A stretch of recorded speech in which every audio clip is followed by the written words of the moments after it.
In the autumn of 48 BCE, along the eastern edge of the Nile Delta, a young woman moved through the darkness of a fractured kingdom with nothing certain except her own resolve. She was perhaps 21 years old, the descendant of a Macedonian general who had ruled Egypt for nearly 3 centuries, and she had already been cast out of the palace that was rightfully hers. Behind her lay Alexandria, the greatest city in the eastern Mediterranean, its harbor lit by the fire atop the great lighthouse of Pharos, its streets governed now by ministers and generals who answered not to her, but to her younger brother, a boy barely into his teens who wore her father's crown while others whispered in his ear. Ahead of her lay uncertainty, exile, and the slow, patient work of gathering an army from the deserts and garrison towns along Egypt's eastern frontier. She did not yet know that a Roman general fleeing the wreckage of a civil war was about to sail into her country's waters, or that his arrival would change the course of her life and the history of the ancient world. She knew only that Egypt was hers by right of blood, by the testament of her father, and by a will she had shown since childhood that refused to accept defeat. To understand how a young queen came to stand at this precipice, defiant and alone, it is necessary to travel back nearly 300 years to the death of a conqueror whose empire shattered into pieces, and from whose wreckage a Greek dynasty rose to rule the oldest civilization on earth. When Alexander the Great died in Babylon in 323 BCE, still only in his early 30s, he left behind no clear heir capable of holding together the vast empire he had built through a decade of relentless conquest, stretching from Greece through Persia to the edges of India. In the chaotic years that followed, his most powerful generals, men who had fought beside him since his youth in Macedon, began carving his empire into their own personal domains. Among them was Ptolemy, son of Lagus, a seasoned commander who had served Alexander since his early campaigns and who understood, perhaps better than any of his rivals, that the true prize was not the fragile idea of a unified empire but the wealth, geography, and defensibility of one of its richest provinces. Ptolemy chose Egypt. It was a shrewd decision. Egypt was protected on nearly every side by natural barriers, deserts to the east and west, the Mediterranean to the north, and the dangerous cataracts of the Nile to the south, making it far easier to defend than the exposed and contested territories of Greece, Anatolia, or Mesopotamia, where Alexander's other successors would spend the coming decades locked in brutal, grinding wars against one another. Egypt was also extraordinarily wealthy. Its economy built upon the predictable flooding of the Nile River, which deposited fertile silt across the land each year and made its agricultural output among the most reliable in the ancient world. Whoever controlled Egypt's grain controlled a resource more valuable, in many respects, than gold. Ptolemy moved quickly to secure his new territory, and in a calculated act of political theater, he intercepted the funeral procession carrying Alexander's body toward Macedon and redirected it to Egypt, eventually enshrining the conqueror's remains in Alexandria itself. This was no mere gesture of reverence. By becoming the guardian of Alexander's body, Ptolemy positioned himself and his dynasty as the true inheritors of Alexander's legacy, a claim that would lend legitimacy to Greek rule over Egypt for generations. In 305 BCE, after years of consolidating his power amid the ongoing wars of Alexander's successors, Ptolemy formally declared himself king, taking the throne as Ptolemy I and founding a dynasty that would rule Egypt for the next 275 years. It is a striking fact of history that the Ptolemaic Dynasty, though it governed one of the oldest and most distinctively unique civilizations on Earth, remained fundamentally Greek in language, culture, and administration for almost its entire existence. The royal court spoke Greek. Official documents were written in Greek. The kings and queens of Egypt, with only one notable exception that history would remember, never bothered to learn the Egyptian language at all. And yet the Ptolemies were remarkably successful rulers, in large part because they understood the value of presenting themselves in dual terms, as Greek monarchs to their Hellenistic subjects and administrators, while simultaneously adopting the visual language, religious customs, and symbolic authority of the pharaohs to their Egyptian subjects. They built and restored Egyptian temples. They participated in Egyptian religious rituals. They allowed themselves to be depicted on temple walls in the traditional poses of pharaohs stretching back thousands of years, even as their portraits on coins showed unmistakably Greek features and Greek royal regalia. This dual identity, part Macedonian conqueror and part divine Egyptian ruler, became the defining characteristic of the dynasty, and it was a balancing act that each Ptolemaic ruler had to master in order to hold together a kingdom of remarkable ethnic and cultural diversity. Under the early Ptolemies, Egypt became one of the wealthiest and most powerful kingdoms to emerge from Alexander's shattered empire. Its position at the crossroads of the Mediterranean, the Red Sea, and the trade routes leading toward Arabia, India, and the distant markets of the East gave it enormous commercial advantages. Egyptian grain-fed cities across the Greek world. Egyptian linen, papyrus, glass, and luxury goods moved along trade networks that stretched thousands of miles. And to administer this wealth, the Ptolemies built an extraordinarily sophisticated bureaucratic system, one that meticulously recorded landholdings, tax obligations, and agricultural yields down to the smallest village, a level of administrative control that few ancient states could match. This wealth, along with the dynasty's shrewd diplomacy, allowed Egypt to remain one of the last independent Hellenistic kingdoms even as Rome's power expanded relentlessly across the Mediterranean world during the 2nd and 1st centuries BCE. But nowhere was the ambition and the genius of the Ptolemaic dynasty more visible than in the city its founder built to serve as his capital, a city that would become the intellectual and cultural capital of the entire ancient world. Alexandria was not an ancient city in the way that Memphis or Thebes were ancient, cities that had stood along the Nile for thousands of years before Alexander ever set foot in Egypt. It was, instead, a deliberate creation, founded by Alexander himself in 331 BCE on a strip of land between the Mediterranean Sea and Lake Mareotis, chosen specifically for its excellent natural harbor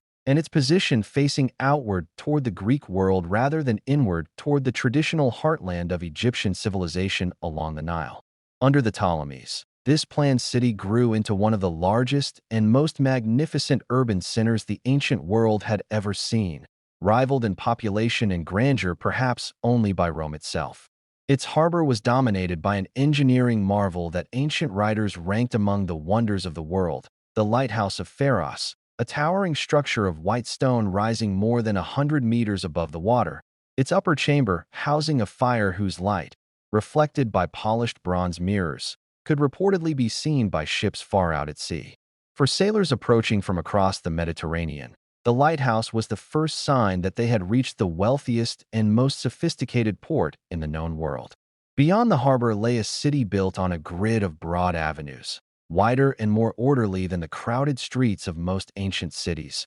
lined with columned buildings, temples, and the sprawling complex of the royal palaces that occupied much of the city's eastern quarter along the waterfront. Alexandria's population was famously cosmopolitan, a mixture of native Egyptians, Greeks, and Macedonians who had settled there since the city's founding, a large and influential Jewish community that would eventually produce the Greek translation of Hebrew scripture known as the Septuagint, along with merchants, scholars, and travelers from Syria, Anatolia, Nubia, and lands further east. This diversity was reflected in the city's markets, which overflowed with goods drawn from trade networks spanning 3 continents, spices and textiles from India and Arabia, timber and silver from Anatolia and the Levant, ivory and exotic animals from deeper Africa, alongside the grain, papyrus, and linen that Egypt itself produced in abundance. Alexandria's economy, built on this trade and on its role as the administrative center of Egypt's vast wealth,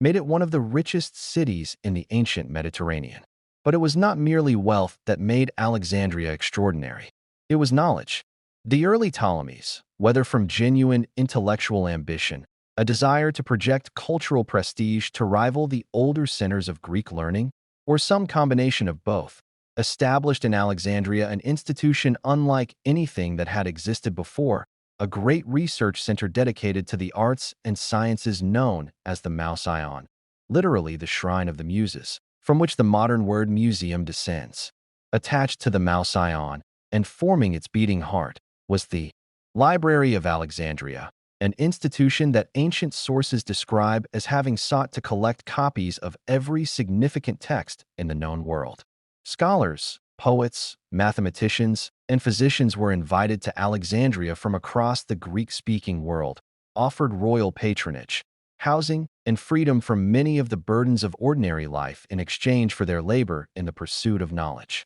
It was in Alexandria that the mathematician Euclid compiled the geometric principles that would be studied for the next 2,000 years. It was in Alexandria that Eratosthenes calculated the circumference of the Earth with startling accuracy, using nothing more than shadows, geometry, and the distance between two cities. It was in Alexandria that generations of physicians advanced the study of human anatomy, and that scholars compiled, edited, and preserved the texts of Homer that still form the basis of the versions read today. The city's reputation as the intellectual capital of the ancient world persisted for centuries, and it was into this atmosphere of extraordinary wealth, learning, and cosmopolitan ambition, layered over the older and deeper traditions of a civilization already thousands of years old, that the Ptolemaic Dynasty's royal family lived out its long and often turbulent history. That history was, from nearly its beginning, marked by an unusual and deeply consequential custom, one that set the Ptolemies apart even from other Hellenistic dynasties: the practice of marriage between siblings. This tradition, most famously associated with the marriage of Ptolemy II to his full sister Arsinoe in the 3rd century BCE, was not adopted out of the personal preferences of any single ruler, but as a calculated political strategy. In a dynasty perpetually concerned with succession disputes, foreign intermarriage complications, and the dilution of royal authority through outside alliances, sibling marriage offered a way to keep the bloodline and the throne entirely within the family, while also elevating the status of the queen, who as a sibling of the king carried royal blood in her own right rather than deriving her position solely from marriage into the family. It is important to understand, as historians studying this period consistently emphasize, that these marriages were political and dynastic arrangements rather than expressions of romantic affection. They mirrored, and were likely influenced by,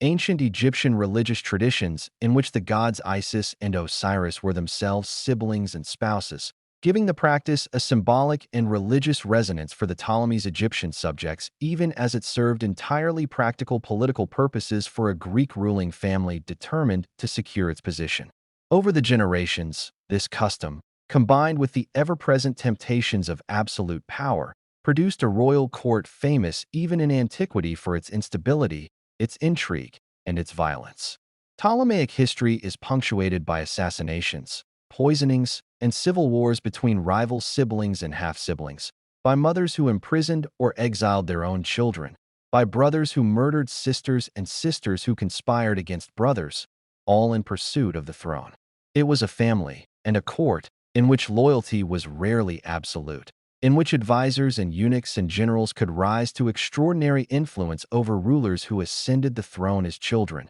and in which any given member of the royal family might expect, at some point, to face a rival's dagger, a cup of poisoned wine, or a mob incited against them by their own relatives. It was into this world, glittering with wealth and learning on its surface, and seething with treachery and ambition beneath, that Cleopatra VII was born. The exact date of Cleopatra's birth is not recorded with certainty in the surviving ancient sources, but historians generally place it around 69 BC, making her a member of a dynasty that had, by that point, ruled Egypt for nearly 250 years. She was a daughter of Ptolemy XII, known to history by the epithet Elites, meaning the flute player, a nickname that reflected both his personal fondness for music and the somewhat dismissive attitude many ancient writers held toward a king whose reign was defined more by political weakness and financial desperation than by martial glory. The identity of Cleopatra's mother remains uncertain in the historical record,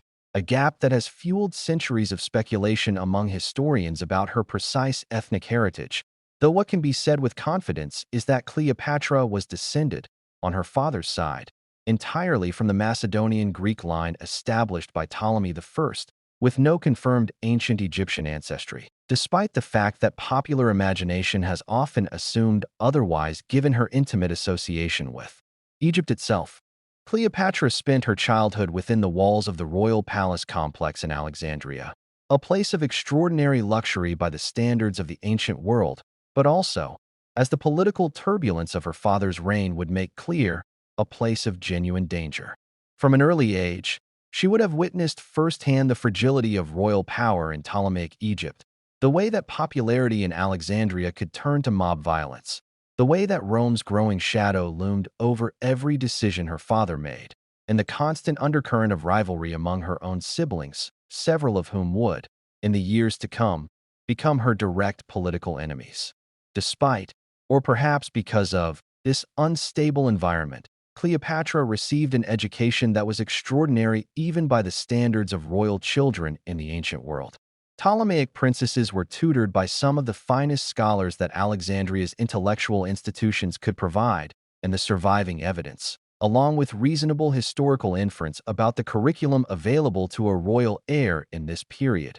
indicates that Cleopatra's education encompassed an unusually broad range of subjects. She studied Greek literature and rhetoric, the arts of persuasive speaking and argument that were considered essential to any figure who might one day need to address a royal court, a foreign delegation, or an assembly of citizens. She studied philosophy, likely including the major schools of thought that dominated Hellenistic intellectual life. She studied mathematics and astronomy, subjects in which Alexandria's scholars had achieved some of the most advanced knowledge available anywhere in the ancient world. She studied medicine, a field in which Alexandrian physicians were considered without peer. She studied geography, economics, and the practical arts of administration and diplomacy that a future ruler of Egypt would need in order to manage a kingdom whose wealth depended on trade routes stretching across 3 continents and whose survival depended on careful management of an increasingly dominant Rome. What set Cleopatra apart most distinctly from her predecessors, however, and what ancient sources considered remarkable enough to record explicitly, was her mastery of languages. The ancient historian Plutarch, writing more than a century after her death but drawing on earlier sources now lost to us, recorded that Cleopatra was able to converse without the need for an interpreter with the Ethiopians, the Troglodytes, the Hebrews, the Arabians, the Syrians, the Medes, and the Parthians, and that she had reportedly learned the languages of many other peoples as well, despite the fact that many of the kings who ruled before her had never even troubled themselves to learn the Egyptian language, with some never even mastering Macedonian properly. This detail is worth pausing on, because it illustrates something essential about how Cleopatra differed from nearly every other Ptolemaic ruler before her. For 2.5 centuries, her family had governed Egypt while remaining, in a linguistic and cultural sense, foreigners in their own kingdom, ruling through Greek administrators and treating the Egyptian language and its ancient religious traditions as something to be patronized and symbolically adopted for political effect, rather than genuinely engaged with. Cleopatra, by contrast, reportedly learned the Egyptian language herself, a choice that allowed her to engage directly with her Egyptian subjects, with the powerful priesthood that controlled much of Egypt's religious and economic life, and with the ancient traditions of pharaonic kingship in a way that none of her predecessors had done. This linguistic versatility was not merely an intellectual accomplishment. It was, in the deeply practical world of ancient diplomacy, an extraordinary political asset, allowing her to negotiate directly with foreign envoys, to address her subjects in their own tongue, and to project an image of a ruler who was genuinely engaged with the full breadth of her kingdom's population rather than simply presiding over it from a distance. It is worth addressing directly, as any honest historical account must, the question of Cleopatra's physical appearance, a subject that has dominated popular imagination for 2,000 years far more than the substance of her political career. The ancient sources are, in fact, notably restrained on this subject. Plutarch, writing generations after her death, explicitly stated that her beauty was not, in itself, incomparable or such as to strike those who saw her, suggesting instead that what made her extraordinary was the charm of her presence, the persuasiveness of her conversation, and the character that suffused her interactions with others, qualities that, combined with the stimulus of her speech, left an indelible impression on those in her company. Surviving coinage from her reign, which offers the most direct physical evidence available since no confirmed sculptural portrait has survived with certainty, depicts a ruler with strong, somewhat masculine features, a prominent hooked nose, and a firm jawline, an image that scholars generally interpret not as an idealized beauty but as a deliberate projection of authority and strength, modeled in part on earlier Ptolemaic royal portraiture and perhaps intended to emphasize her fitness to rule, rather than her physical attractiveness. This has led many modern historians to argue, with considerable justification, that the popular image of Cleopatra as a woman whose power rested primarily on seduction and physical beauty is a legacy less of the ancient evidence itself than of centuries of later Roman political propaganda and subsequent artistic and literary reimagining that had strong incentives to diminish her considerable political and intellectual accomplishments by reducing her to a figure defined by sensuality. What the ancient sources actually emphasize, when read carefully, is her intelligence, her wit, her extraordinary command of language and persuasive speech, and a magnetic personal charisma that made those who spent time in her presence describe her as uniquely compelling. Qualities considerably more valuable to an ancient monarch navigating the treacherous politics of the late Hellenistic world than mere physical beauty could ever have been. The political world into which Cleopatra was born, and which would shape every decision available to her once she came of age, had been defined for decades by her father's difficult and often humiliating relationship with an increasingly powerful Rome. Ptolemy XII had come to the throne in 80 BCE amid the fallout of a particularly chaotic succession crisis, and throughout his reign, he understood, with justified anxiety, that Egypt's continued independence depended entirely on Rome's forbearance rather than on Egypt's own military strength. Rome by this period had already annexed or reduced to client status most of the Hellenistic kingdoms that had once rivaled Egypt, and Ptolemy elites spent enormous sums of money, extracted through heavy and deeply unpopular taxation of his own subjects,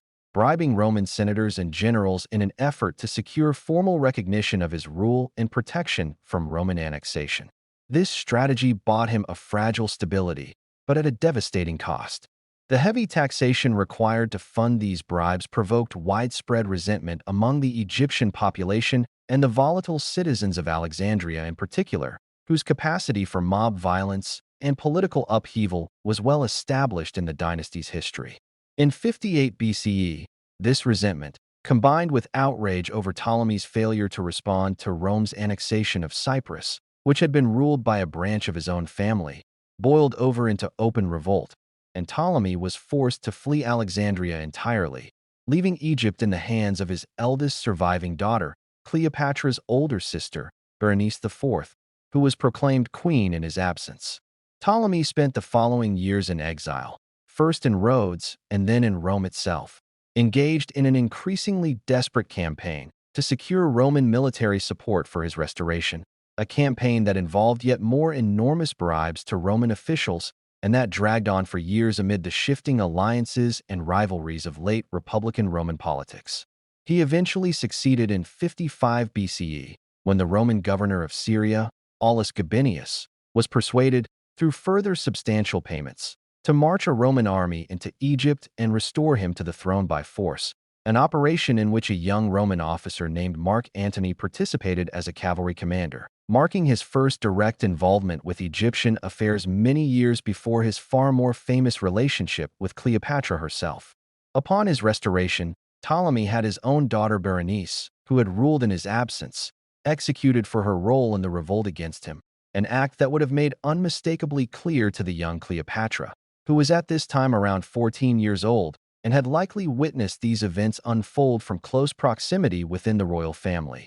the brutal and unforgiving realities of Ptolemaic power politics. For the remainder of his reign, Ptolemy ruled as a client king entirely dependent on Roman goodwill, maintaining a permanent Roman military garrison in Alexandria to secure his position and leaving behind, when he died in 51 BCE, a kingdom crushed by debt, resentful of its rulers, and unmistakably subordinate to Roman power in all but name. These were the formative political lessons of Cleopatra's adolescence. That Rome's favor was the single most decisive factor in any Ptolemaic ruler's survival. That popular uprising in Alexandria could topple a monarch with startling speed, and that within her own family, the struggle for the throne could be resolved through betrayal and execution as readily as through legitimate succession. When Ptolemy XII died, his will, which he had deposited for safekeeping with Roman authorities to lend it additional legitimacy and protection,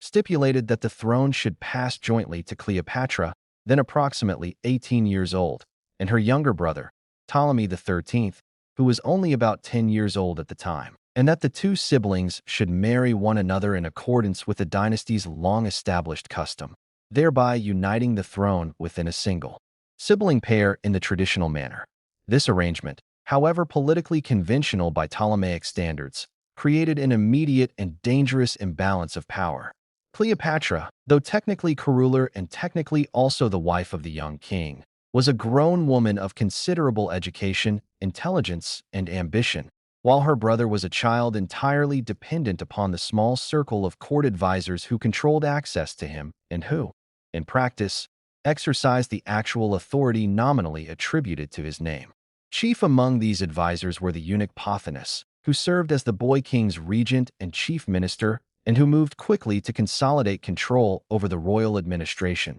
the military commander Achilles, who controlled the loyalty of the substantial garrison of Roman and Egyptian troops stationed in Alexandria, and the rhetorician Theodotus of Chios, who served as the young king's tutor and whose influence over Ptolemy's education and worldview gave him a subtler, but no less real, form of power. These three men, recognizing that Cleopatra's independent authority, education, and evident ambition posed a direct threat to their own control over the young king and, through him, over Egypt itself, began working almost immediately to undermine her position and to concentrate power exclusively in the hands of Ptolemy XIII, whom they could dominate far more easily than they could ever hope to dominate his elder sister. In the earliest surviving official documents from this joint reign, both siblings' names and regnal years appear together, reflecting the formal fiction of a shared and equal monarchy. But it did not take long for the underlying tension to surface in the official record itself.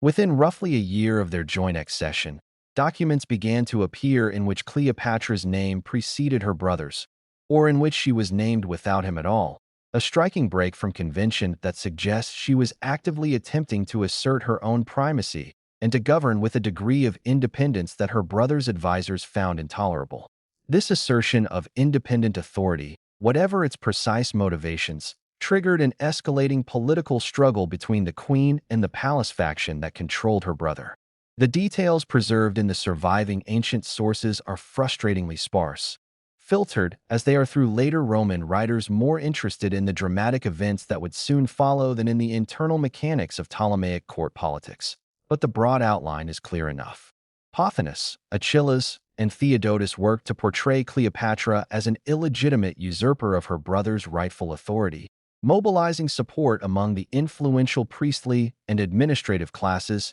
and, crucially, among the volatile population of Alexandria itself, whose capacity for mob action had already proven decisive in the fates of previous Ptolemaic rulers, including Cleopatra's own father and elder sister. Whatever combination of court intrigue, popular agitation, and direct military pressure was ultimately deployed against her, by the autumn of 49 BCE, Cleopatra found her position in Alexandria untenable. She was forced to flee the city, driven from the throne she had shared with her brother for barely 2 years. A young queen suddenly stripped of her capital, her palace, and the formal machinery of government, with her brother's advisors now firmly in control and no doubt eager to see her disappear from the political scene entirely, whether through prolonged exile or, as had happened to her own sister before her, through more permanent means. Cleopatra did not despair, and she did not attempt to negotiate quietly for a lesser position within her brother's court. Instead, she withdrew eastward, toward the region of Syria-Palestine along Egypt's eastern frontier, an area with historical and administrative ties to Ptolemaic Egypt, and one where she could plausibly hope to find both refuge and the raw materials of a military recovery. What followed was a period of remarkable determination on the part of a queen still only in her early 20s, operating without the resources of a royal treasury or the loyalty of a standing army, forced instead to build both from nothing through negotiation, persuasion, and sheer persistence. She worked to gather supporters among the local populations and administrators of the border regions, to negotiate alliances with Nabatean Arab rulers and other regional powers whose cooperation might provide manpower or resources, and to assemble the beginnings of a mercenary force capable of challenging her brother's Alexandria-based government for control of Egypt. It was slow, uncertain work, conducted far from the wealth and infrastructure of the Egyptian capital, and it would have required of her not merely political calculation, but genuine personal resilience, the capacity to endure setbacks, to rebuild alliances that faltered, and to maintain the loyalty of increasingly restless followers through nothing more than the force of her own conviction and the promise of eventual return. By the summer of 48 BCE, Cleopatra had assembled a force sufficient to advance toward the Egyptian frontier itself, positioning her army near Pelusium, the fortified city that guarded the eastern approach to the Nile Delta and that had, for centuries, been the gateway through which invading and returning armies alike entered Egypt. She stood, in other words, on the verge of a direct military confrontation with her brother's forces, one whose outcome remained entirely uncertain, when events unfolding far beyond Egypt's borders, in the heart of the Roman Republic's own catastrophic civil war,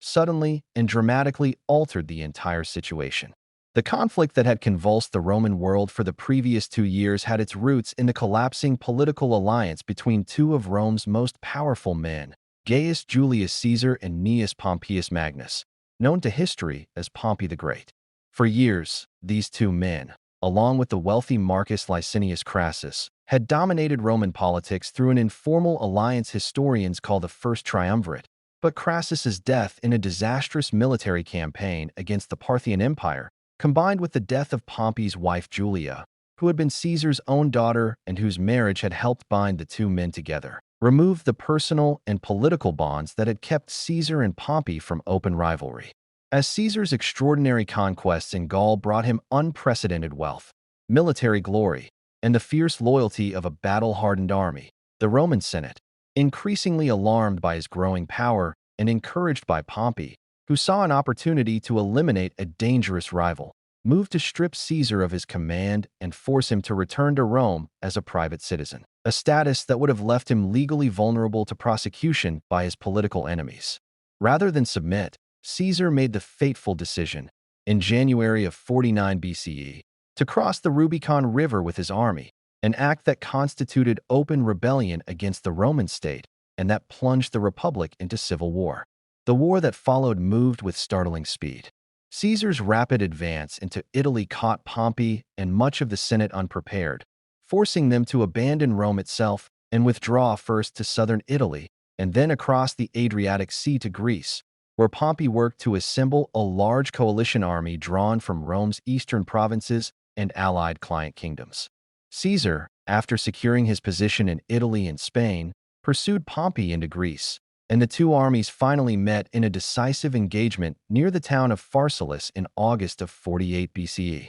Despite commanding a considerably larger force, Pompey suffered a catastrophic defeat, his army broken and scattered by Caesar's smaller but more experienced and disciplined legions. Pompey himself, recognizing that his cause in Greece was lost, fled the battlefield with only a small group of companions, and in the desperate calculations of a defeated general seeking refuge and the means to continue the struggle, his thoughts turned to Egypt. That Pompey's connection to Egypt was not new. Years earlier, it had been Pompey, in his role as one of Rome's most powerful generals and political figures, who had helped secure Roman recognition of Ptolemy XII's rule, Cleopatra's own father, during the difficult years of his reign, and the Ptolemaic king had maintained what amounted to a personal relationship of patronage and obligation with the Roman general in the years that followed. It was this history, this presumed debt of gratitude from a father to whom Pompey had once extended crucial support, that led Pompey, in the aftermath of his defeat, to sail toward Egypt's coast in the hope that Ptolemy XII's successors would honor that old relationship and provide him with refuge, resources, and perhaps the foundation for a continued resistance against Caesar. What Pompey could not have known, as his ship approached the Egyptian coast near Pelusium in late September of 48 BCE, was that the political situation in Egypt had changed dramatically since his old relationship with Cleopatra's father, and that the very court now controlling young Ptolemy XIII, the advisors Pothinus, Achillas, and Theodotus, viewed his arrival not as an opportunity for continued friendship, but as an extraordinarily dangerous complication. Caesar's decisive victory at Pharsalus made clear that he, not Pompey, was now the dominant power in Roman politics, and the Egyptian court, whose survival depended entirely on maintaining favorable relations with whichever Roman faction held real power, faced an agonizing calculation. To shelter the defeated Pompey risked provoking the wrath of the victorious Caesar, who was certain to pursue his rival to Egypt's very shores. Yet to turn Pompey away outright, given his historical relationship with the Ptolemaic Dynasty, carried its own risks and would do nothing to resolve the underlying danger of Caesar's impending arrival. In a decision that ancient sources attribute primarily to Theodotus, who reportedly argued with chilling pragmatism that a dead man cannot bite, the king's advisors settled on a course of action calculated to eliminate the danger entirely, and, they hoped, to win Caesar's favor in the process. As Pompey's small vessel approached the Egyptian shore near Pelusium, he was met by a boat sent out to escort him to land, crewed by a small group that included an Egyptian officer named Achillas himself, along with a former Roman officer who had once served under Pompey's own command and whose familiar presence was intended to reassure the fleeing general that he was among friends. Instead, as Pompey stepped from his ship into the smaller boat, in full view of his wife and companions still aboard the larger vessel, he was set upon and killed, stabbed to death in the shallow waters just off the Egyptian coast, his death arranged with a cold calculation that shocked even the brutal political culture of the late Roman Republic. His head was severed and preserved, and his signet ring taken, intended as proof of his death and as a gift to Caesar to demonstrate the young Ptolemaic court's usefulness and goodwill toward the victorious Roman general. When Caesar arrived in Alexandria himself only days later, pursuing Pompey in the belief that his rival might still be gathering forces somewhere in the eastern Mediterranean, he was presented with Pompey's severed head and ring by Ptolemy's ministers, who evidently expected gratitude and confirmation of Roman favor in return for having so efficiently eliminated Caesar's chief political and military rival.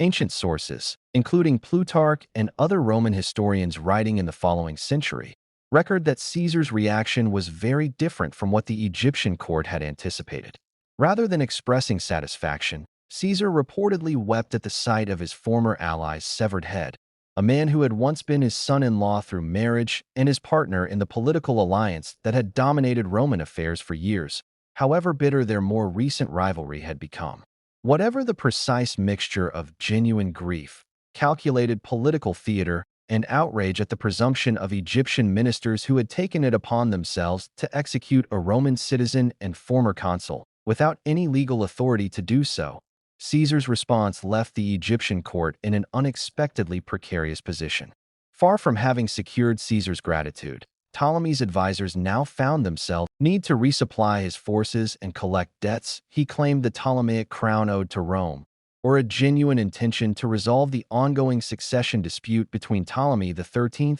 and his exiled sister as a matter of Roman diplomatic interest, chose to remain in the city, installing himself within the royal palace complex along Alexandria's waterfront, a decision that placed him at the very heart of Ptolemaic power at the precise moment when Egypt's throne remained bitterly contested. Between a boy king controlled by ambitious ministers and an exiled queen still encamped with her small army near the eastern frontier. For Cleopatra, waiting near Pelusium with her assembled forces, word of Caesar's arrival in Alexandria, and of Pompey's brutal murder at the hands of her brother's advisors, must have arrived as a moment of extraordinary and immediate significance. Here, unexpectedly, was the single most powerful man in the Roman world, now installed within her own family's palace, evidently positioned to act as arbiter in the very succession dispute that had driven her from her throne, and evidently already troubled by the ruthless conduct of the ministers who now controlled her brother.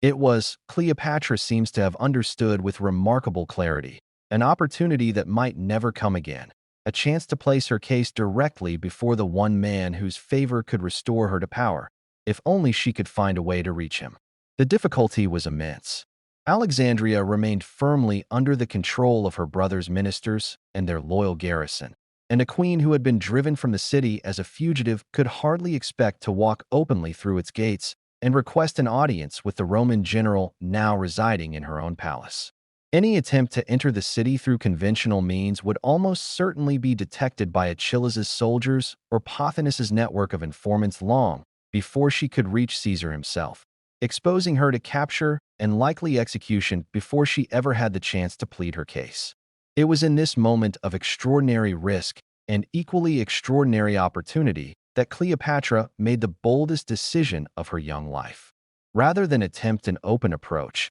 she resolved to enter Alexandria in secret, under cover of darkness, to slip past her brother's guards and make her way into the very palace from which she had been driven, in order to present herself directly before Julius Caesar himself, gambling everything on a single, audacious act of concealment and nerve. As night fell over the harbor, and the great fire atop the lighthouse of Pharos cast its long reflection across the dark waters, a small vessel made its way quietly toward the palace shoreline, carrying within it a young queen who had spent months in exile rebuilding her strength from nothing, who understood better than perhaps anyone alive the treacherous currents of Ptolemaic power, and who now approached the closed doors of her own ancestral palace as a stranger and a fugitive, prepared to risk everything on the chance that she might be brought, unseen and unannounced, into the presence of the most powerful man in the Roman world. What awaited her behind those doors, and what she would risk to cross their threshold, belongs to the next chapter of her extraordinary story. The small vessel slipped against the stone quay beneath the palace walls without torches, without announcement, and without the customary retinue that would have marked the arrival of a queen. Ancient sources differ on the precise mechanics of what happened next, and it is worth pausing to note where the evidence is firm and where later tradition has embellished it. The most detailed account comes from Plutarch, writing more than a century afterward, who describes Cleopatra having herself wrapped inside a bed sack, or bedding roll, tied shut with a cord, and carried into the palace on the shoulders of a single loyal companion, a Sicilian Greek named Apollodorus, who presented the bundle to Caesar as though delivering nothing more than ordinary baggage. Other ancient writers are less specific, describing only that she entered secretly and by night, without the theatrical detail of the sack. Modern historians generally treat the broad outline, that Cleopatra smuggled herself into the palace under cover of darkness with the help of a single trusted confidant, as plausible and consistent with the political situation she faced, while treating the vivid image of the rolled carpet or bedsack as a memorable but possibly embellished detail. The kind of story that grows more specific and more colorful with each retelling across generations of oral and written transmission before it reached Plutarch's pen. What is not in serious doubt is the underlying fact. A queen who could not risk detection by her brother's guards found a way to place herself, unannounced, in the private chamber of the most powerful man in the Roman world. And when the bundle was finally opened before Caesar, Cleopatra emerged from it to stand, for the first time, face to face with Julius Caesar himself. The meeting that followed has been mythologized for 2,000 years, but the political substance behind it is worth examining without the romantic embellishment that later centuries would attach to it. Caesar was, at this moment, a man in his early 50s, at the height of his military and political power following his victory at Pharsalus. But he was also a man in a genuinely precarious position, isolated in a foreign city with a comparatively small garrison, uncertain of the loyalties of the population around him, and in need of a stable and favorable resolution to Egypt's succession crisis that would secure Roman interests and not incidentally Caesar's own considerable personal financial claims against the Ptolemaic crown, which had accumulated substantial debts to Rome over the preceding decade. Cleopatra, for her part, arrived not as a supplicant begging for mercy, but as a claimant presenting her case with the full command of the political, historical, and legal arguments available to her. She could speak to Caesar in Greek without an interpreter, a simple fact that mattered enormously in a diplomatic culture where direct, unmediated conversation conveyed both trust and sophistication. She understood Roman politics with a precision inherited from her father's long and costly education in the mechanics of Roman patronage,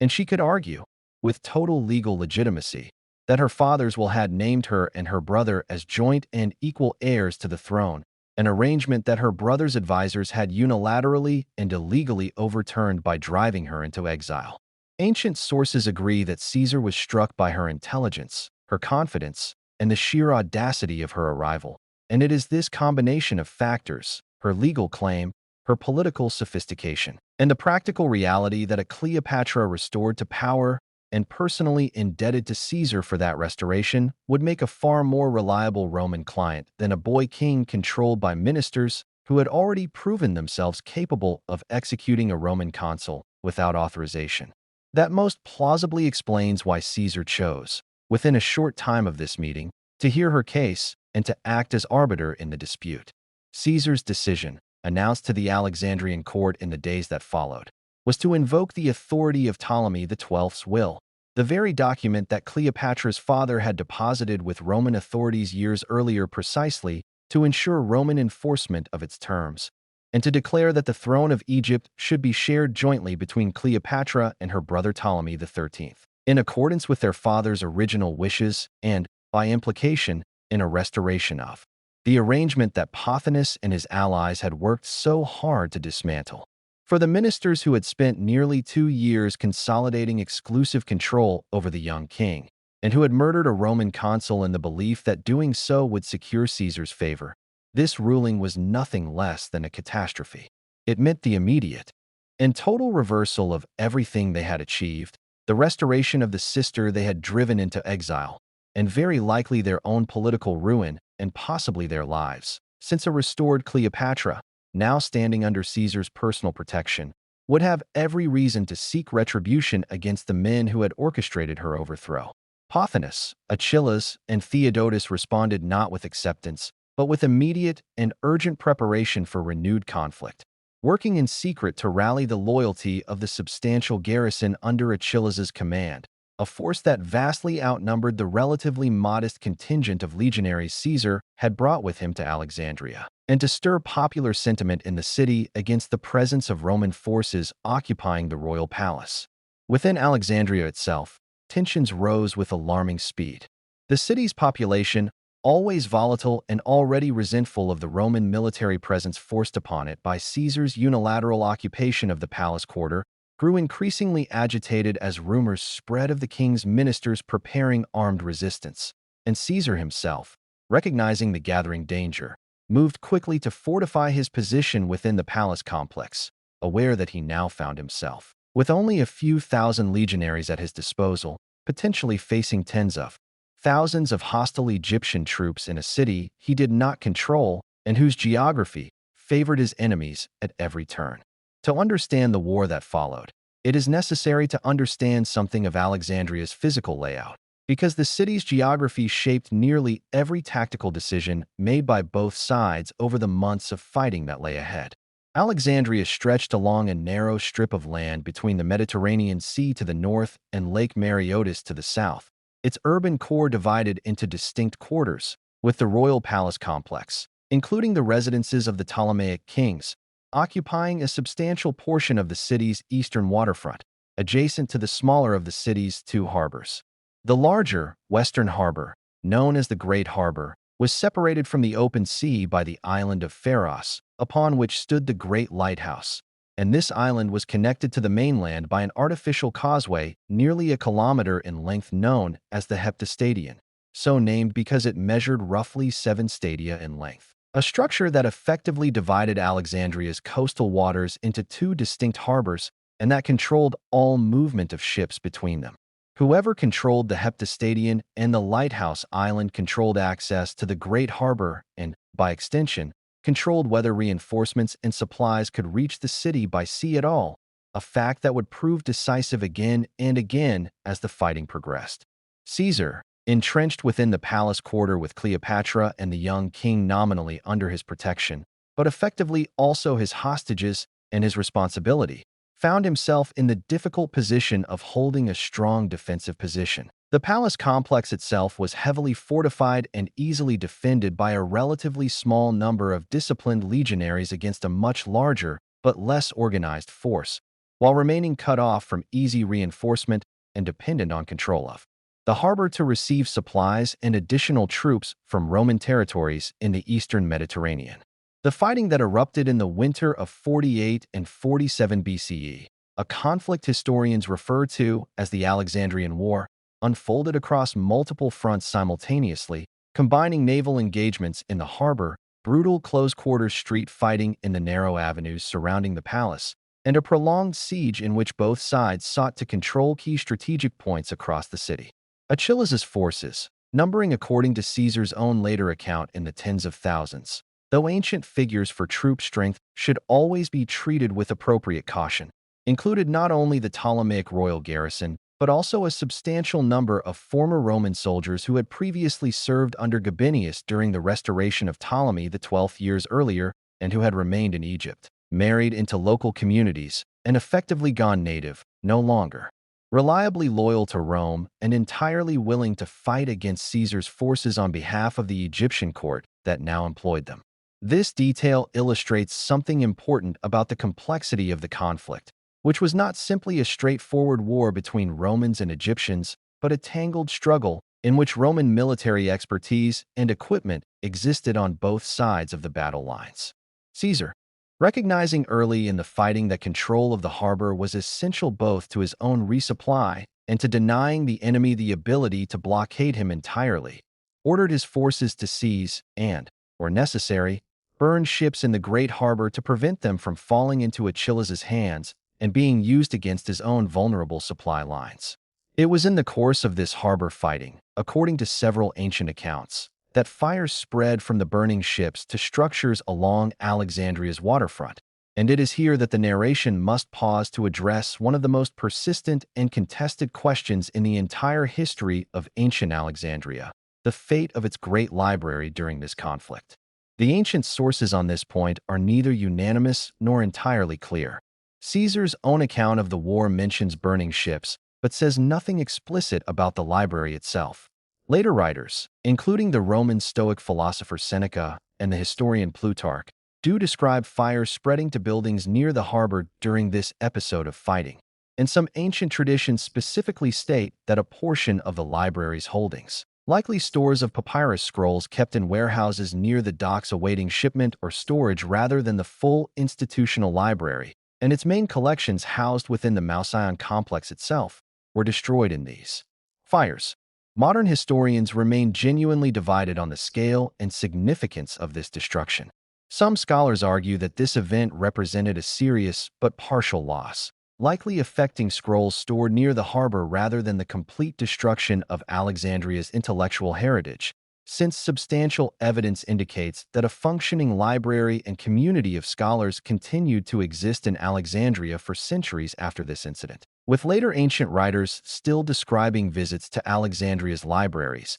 and still crediting the city with extraordinary intellectual resources long after Caesar's departure. Other scholars have argued for a more significant loss during this episode, while the popular imagination, particularly from later centuries onward, has often conflated this incident with the library's ultimate and more gradual decline, a process that in reality likely unfolded over centuries through a combination of neglect, further episodes of violence during later periods of Roman and eventually Christian and Islamic rule in Egypt, and the slow, unglamorous attrition common to institutions that lose royal patronage over time, rather than through any single catastrophic event. The most defensible historical position is one of appropriate caution. A fire during the Alexandrian War in 48 BCE almost certainly did destroy some quantity of books and scrolls near the harbor. But the popular image of the library's complete and instantaneous destruction in a single dramatic blaze during Caesar's Egyptian campaign is very likely an oversimplification that later tradition imposed onto a more gradual and complicated history of decline. As the fighting dragged on through the winter months, the political situation within the palace itself grew increasingly treacherous. Caesar, suspicious of Pothinus's continued communications with Achilles' besieging forces outside the palace walls despite the eunuch's ostensible position within Caesar's own custody as a hostage of sorts alongside the young king, eventually concluded that Pothinus was actively coordinating with the enemy from within, feeding intelligence to Achilles about conditions inside the palace and working to undermine Caesar's position from close proximity. Caesar responded by having Pothinus executed, removing one of the principal architects of the original conspiracy against Cleopatra and eliminating a dangerous internal threat to his own security within the besieged palace complex. This left Achilles as the principal military commander of the anti-Caesarian faction,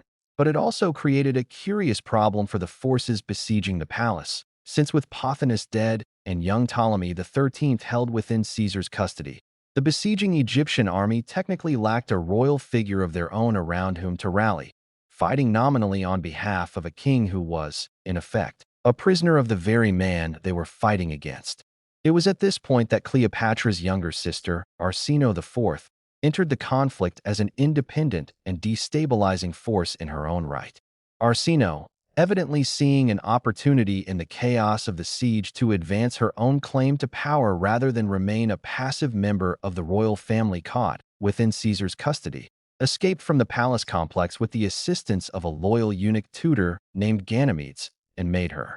way to the besieging forces outside, where she was promptly proclaimed queen by Achilles' army, giving the anti-Caesarian faction the royal legitimacy it had lacked since Ptolemy XIII's effective imprisonment. This development introduced a new and dangerous rival directly into Cleopatra's own family, a sister now commanding, at least nominally, the very army besieging the palace where Cleopatra herself remained trapped alongside Caesar. The alliance between Arsinoe and Achilles, however, proved unstable almost from its inception, reflecting the same pattern of internal rivalry and betrayal that had characterized Ptolemaic court politics for generations. Ganymedes, Arsinoe's tutor and chief supporter, moved quickly to eliminate Achilles as a rival for control of the coalition, arranging his death and assuming personal command of the besieging forces himself, a maneuver that, whatever its short-term benefits for Ganymedes and Arsinoe, further illustrated the deep and persistent instability that plagued the anti-Caesarian faction even as it continued to press its siege against the palace with considerable military skill,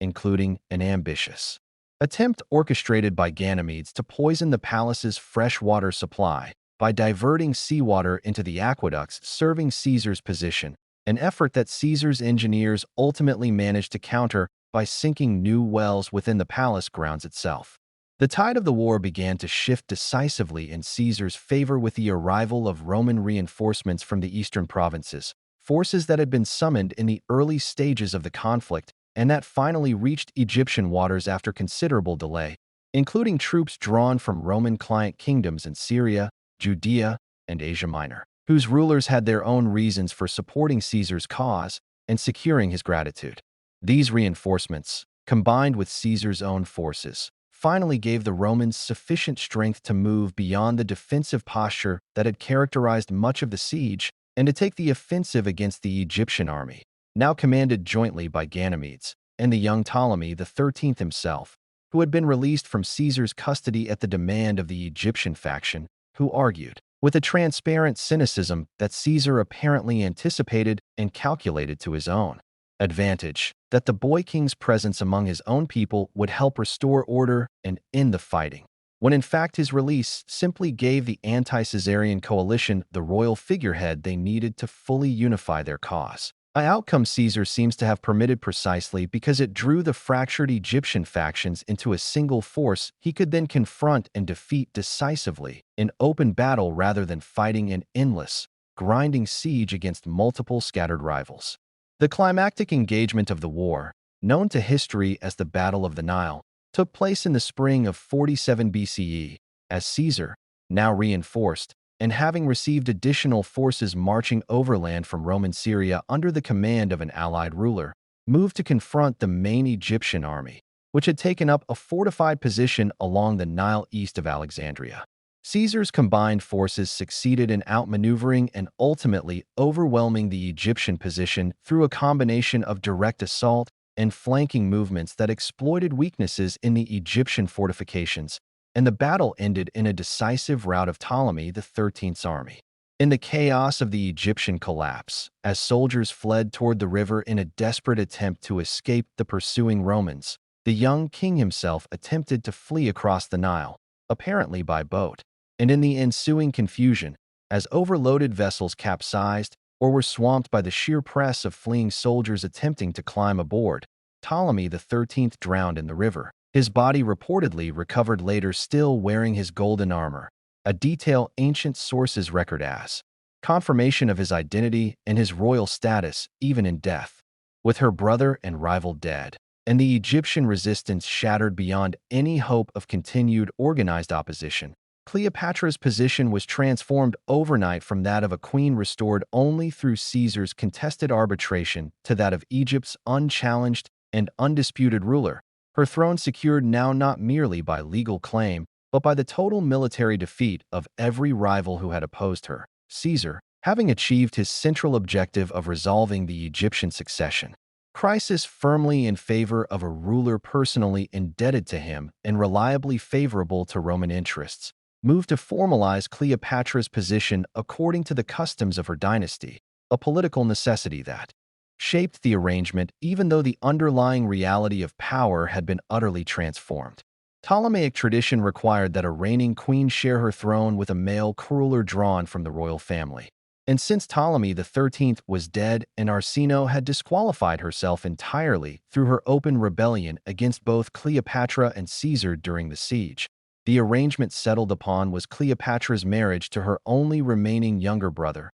Ptolemy XIV, a boy of only about 11 or 12 years of age at the time. This marriage, like the joint rule it established, was transparently a formality rather than any genuine sharing of power. Ptolemy XIV would remain a largely symbolic figure throughout the following years, his name appearing alongside Cleopatra's on official documents and coinage in accordance with dynastic convention, while actual authority over Egypt rested entirely and unambiguously with Cleopatra herself, now ruling as a queen whose position had been secured through Roman military force and who understood with total clarity that her continued security depended on maintaining the closest possible relationship with the Roman general who had made her restoration possible. The precise nature of Cleopatra's personal relationship with Julius Caesar during the months following the Alexandrian War remains one of the most debated questions among historians of this period, and it deserves to be treated with considerably more caution and nuance than popular retellings typically allow. What is clear beyond reasonable dispute is that a political alliance of great mutual value developed between them. Caesar gained a securely pro-Roman monarch on the throne of one of the wealthiest kingdoms in the Mediterranean, a ruler who owed her position directly to his intervention and who could be relied upon to support Roman interests, including the eventual provision of substantial financial resources and, in later years, military support in the form of Egyptian legions for Caesar's ongoing campaigns elsewhere. Cleopatra, in turn, gained not merely her throne but the protection of Rome's most powerful individual, a relationship that offered her kingdom a degree of security against both internal rivals and external threats that had eluded her father throughout his entire troubled reign. Whether this political alliance was accompanied by genuine romantic or personal affection between Caesar and Cleopatra is a question the ancient sources address with considerably less certainty than later literary and dramatic traditions would suggest. Some ancient writers describe a relationship that clearly involved personal intimacy, and the birth of a child during this period, discussed shortly, is difficult to explain without acknowledging some form of personal relationship between them. But modern historians generally caution against imposing later romantic narratives onto what was, at its foundation, an alliance whose political logic was compelling enough to explain the closeness between the two rulers without requiring elaborate assumptions about the emotional depth of their personal connection. What can be said with confidence is that Caesar remained in Egypt for a period of months after the conclusion of the war, considerably longer than the pressing military and political demands of his position elsewhere in the Roman world might have strictly required, a fact that ancient critics of Caesar, including political enemies eager to portray him as having been dangerously distracted or even seduced away from his proper Roman duties by an Eastern queen, seized upon as evidence of a personal infatuation, though this criticism itself should be read with awareness of the political motivations behind it. Among the events traditionally associated with this period of Caesar's extended stay in Egypt is a journey up the Nile River, described by several ancient sources as an expedition undertaken by Caesar and Cleopatra together aboard a magnificent royal vessel, accompanied by a substantial flotilla, traveling deep into Upper Egypt, possibly as far as the border with Nubia. The purposes typically attributed to this journey by ancient writers include a display of Cleopatra's newly secured authority to the populations of Upper Egypt, a region historically more removed from direct royal control than the Delta and Alexandria. An opportunity for Caesar himself to observe firsthand the extraordinary ancient monuments and temples of Egyptian civilization stretching back thousands of years before his own Roman Republic had even been founded, and possibly also a more personal interlude between the two rulers away from the pressures of Alexandrian court politics. It must be acknowledged that the ancient evidence for this journey, while not implausible given Caesar's well-documented intellectual curiosity and Cleopatra's political interest in reinforcing her authority throughout her kingdom, rests on accounts written well after the fact, and some modern historians treat certain details of the journey, including its precise scale and southern extent, with appropriate skepticism, viewing it as an episode whose broad outline is plausible but whose specifics may have been elaborated by later tradition eager to add romantic and exotic color to the relationship between Rome's greatest general and Egypt's queen. It was during this general period, in the year 47 BCE, that Cleopatra gave birth to a son, whom she named Ptolemy Caesar, though he would become known to history by the affectionate diminutive Caesarion, meaning Little Caesar. Cleopatra publicly and unambiguously identified Julius Caesar as the child's father, a claim that carried immense political weight for reasons that extended far beyond simple paternity. For Cleopatra, a son fathered by the most powerful man in the Roman world offered the potential of an extraordinary dynastic future, a child who might one day unite the authority of Ptolemaic Egypt with some form of recognized connection to Roman power, strengthening her kingdom's position for a generation to come and providing her with an heir whose lineage no rival could easily dismiss. For Caesar, however, and for Rome more broadly, the situation was considerably more complicated. Caesar never formally or legally acknowledged Caesarion as his son under Roman law, a decision that must be understood within the context of Roman political and social norms, where a child born to a foreign queen outside the framework of Roman marriage held no legitimate claim to Roman inheritance or citizenship regardless of biological paternity, and where public acknowledgement of such a child by Rome's leading political figure would have provoked exactly the kind of scandal and accusations of monarchical ambition that Caesar's political enemies were already eager to level against him. This discrepancy between Cleopatra's confident public presentation of Caesarion as Caesar's son and Caesar's own careful silence on the matter within Roman political life would remain a source of tension and uncertainty for years to come, and it illustrates the fundamentally different stakes that the relationship held for each of its two participants. A matter of enormous dynastic consequence for Cleopatra and a matter of considerable political delicacy and potential embarrassment for Caesar. With her throne secured and her infant son born, Cleopatra turned her attention to the considerable work of governing a kingdom that had endured years of civil strife, financial exhaustion, and the physical devastation of the Alexandrian War itself. The historical record, drawn substantially from surviving papyri, temple inscriptions, and administrative documents from her reign, portrays a ruler who approached the practical business of government with considerable skill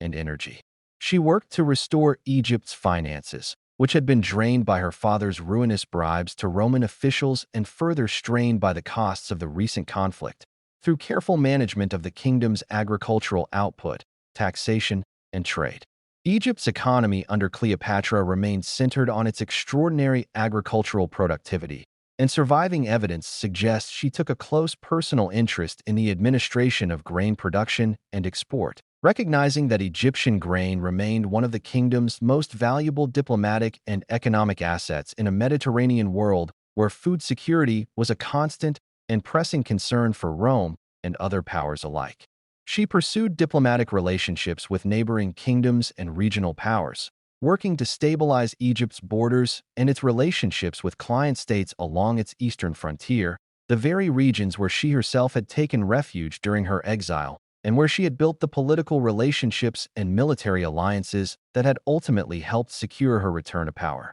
Her government continued and in some respects intensified the traditional Ptolemaic practice of court patronage toward Egyptian religious institutions, including substantial building projects and donations to temples throughout the kingdom, a policy that served the dual purpose of reinforcing her legitimacy in the eyes of the powerful Egyptian priesthood and continuing her family's long tradition of presenting Ptolemaic rulers as legitimate successors to the ancient line of pharaohs. Within a few years of the Alexandrian Wars. Conclusion: Egypt under Cleopatra had achieved a degree of internal stability and economic recovery that stood in marked contrast to the turbulence that had characterized much of her father's reign and the opening years of her own. It was in this context of restored stability at home that Cleopatra undertook, in 46 BCE, a journey to Rome itself, traveling at Caesar's invitation to the city that now stood at the absolute center of Mediterranean political power, and where Caesar himself, following his eventual victory in the broader civil war against the remaining Pompeian forces, had returned in triumph and was in the process of consolidating an unprecedented degree of personal authority over the Roman state. Cleopatra's arrival in Rome, accompanied by her infant son Caesarion and a retinue befitting her royal status, was an event of considerable public spectacle and no small controversy. She was lodged not within the city itself, but in one of Caesar's private villas across the Tiber River, a location that nonetheless placed her at the heart of Roman political life and social observation. And her presence in Rome, a foreign queen residing in close proximity to Rome's most powerful man during a period when Caesar himself was still formally married to his Roman wife Calpurnia, generated exactly the kind of scandal and resentment that Roman social and political norms virtually guaranteed. Roman aristocratic culture harbored deep and long-standing anxieties about Eastern monarchs and Eastern luxury, viewing such figures as embodying precisely the kind of decadent, autocratic power that stood in fundamental opposition to Rome's own republican traditions and its cultivated self-image as a society governed by law and shared civic virtue rather than the personal whims of hereditary kings and queens. Cleopatra's presence in Rome, and the evident closeness of her relationship with Caesar, fed directly into these anxieties, and ancient sources record considerable hostility and gossip directed at her presence among segments of the Roman aristocracy, some of whom viewed her as a dangerous foreign influence over Caesar and a symbol of the increasingly monarchical ambitions that Caesar's own conduct seemed, to many observers, to be revealing with each passing year. Caesar's public honors toward Cleopatra during this period only intensified these tensions. Perhaps most strikingly, Caesar arranged for a golden statue of Cleopatra to be placed within the newly constructed Temple of Venus Genetrix in the Roman Forum, a temple Caesar himself had built to honor Venus as the divine ancestor of his own family line, the Julian clan, which traced its lineage back to the goddess through the mythical figure of Aeneas. The placement of a golden statue of a living foreign queen within this temple, standing alongside or near images of the goddess herself, was an extraordinary and deeply provocative gesture, one that many Romans understood as implicitly associating Cleopatra with divine status, an association entirely foreign and troubling to traditional Roman religious and political sensibilities, which had no established framework for the kind of ruler worship and divine kingship that had long been customary. In the Hellenistic East, including within Cleopatra's own Ptolemaic Dynasty, where kings and queens had for generations been honored with divine or semi-divine status as part of their public religious presentation. For Roman senators already anxious about Caesar's accumulation of unprecedented honors and powers within the Roman state itself, including his appointment as dictator for repeated and increasingly extended terms, and eventually as dictator in perpetuity, the sight of a golden statue of an Eastern queen installed within a temple built by Caesar himself seemed to confirm their darkest suspicions that Caesar was drifting, whether through personal ambition, genuine affection for Cleopatra, or some combination of both, toward exactly the kind of monarchical rule that Rome's republican traditions had defined themselves against since the expulsion of its own kings nearly 5 centuries earlier. These anxieties did not remain confined to private grumbling among aristocratic dinner tables. Throughout the months following Cleopatra's arrival in Rome, Caesar continued to accumulate honors and powers that increasingly alarmed even many senators who had previously supported him, culminating in his acceptance, early in 44 BCE, of the position of dictator in perpetuity, a title that stripped away even the pretense that his extraordinary authority was a temporary emergency measure rather than a permanent transformation of the Roman constitutional order. Combined with persistent rumors, whether accurate or exaggerated, that Caesar intended to have himself formally declared king, rumors that circulated with particular intensity given his relationship with an actual reigning queen and his young son by her. A substantial and increasingly desperate conspiracy began to take shape among a coalition of senators, some driven by genuine Republican conviction that Caesar's accumulation of power represented an existential threat to Rome's traditional form of government, others by more personal grievances, jealousies, or ambitions of their own that Caesar's dominance had thwarted or endangered. This conspiracy, which would eventually include more than 60 senators according to ancient accounts, worked in considerable secrecy through the early months of 44 BC, watching for an opportunity to strike against a man whose power had grown, in their view, beyond anything the Roman constitution could safely tolerate, and beyond anything that history's memory of Rome's own expelled kings could allow its citizens to accept without resistance. On the Ides of March, the 15th day of March in 44 BCE, Julius Caesar was assassinated within a meeting of the Roman Senate, stabbed repeatedly by a group of conspirators that included men he had considered close associates and even, in the case of Marcus Junius Brutus, a man for whom Caesar reportedly held particular personal affection and trust. The news of Caesar's death spread through Rome with the force of a genuine earthquake, plunging the city into immediate chaos and uncertainty, as the conspirators, having eliminated the man they believed represented an existential threat to the Republic, found themselves without any clear plan for what should follow, while the wider Roman population, the Senate's remaining members, and Caesar's own supporters and veteran soldiers reacted with a volatile mixture of shock, grief, fear, and in some quarters, open fury at what many viewed not as the liberation of the Republic, but as the murder of a man who,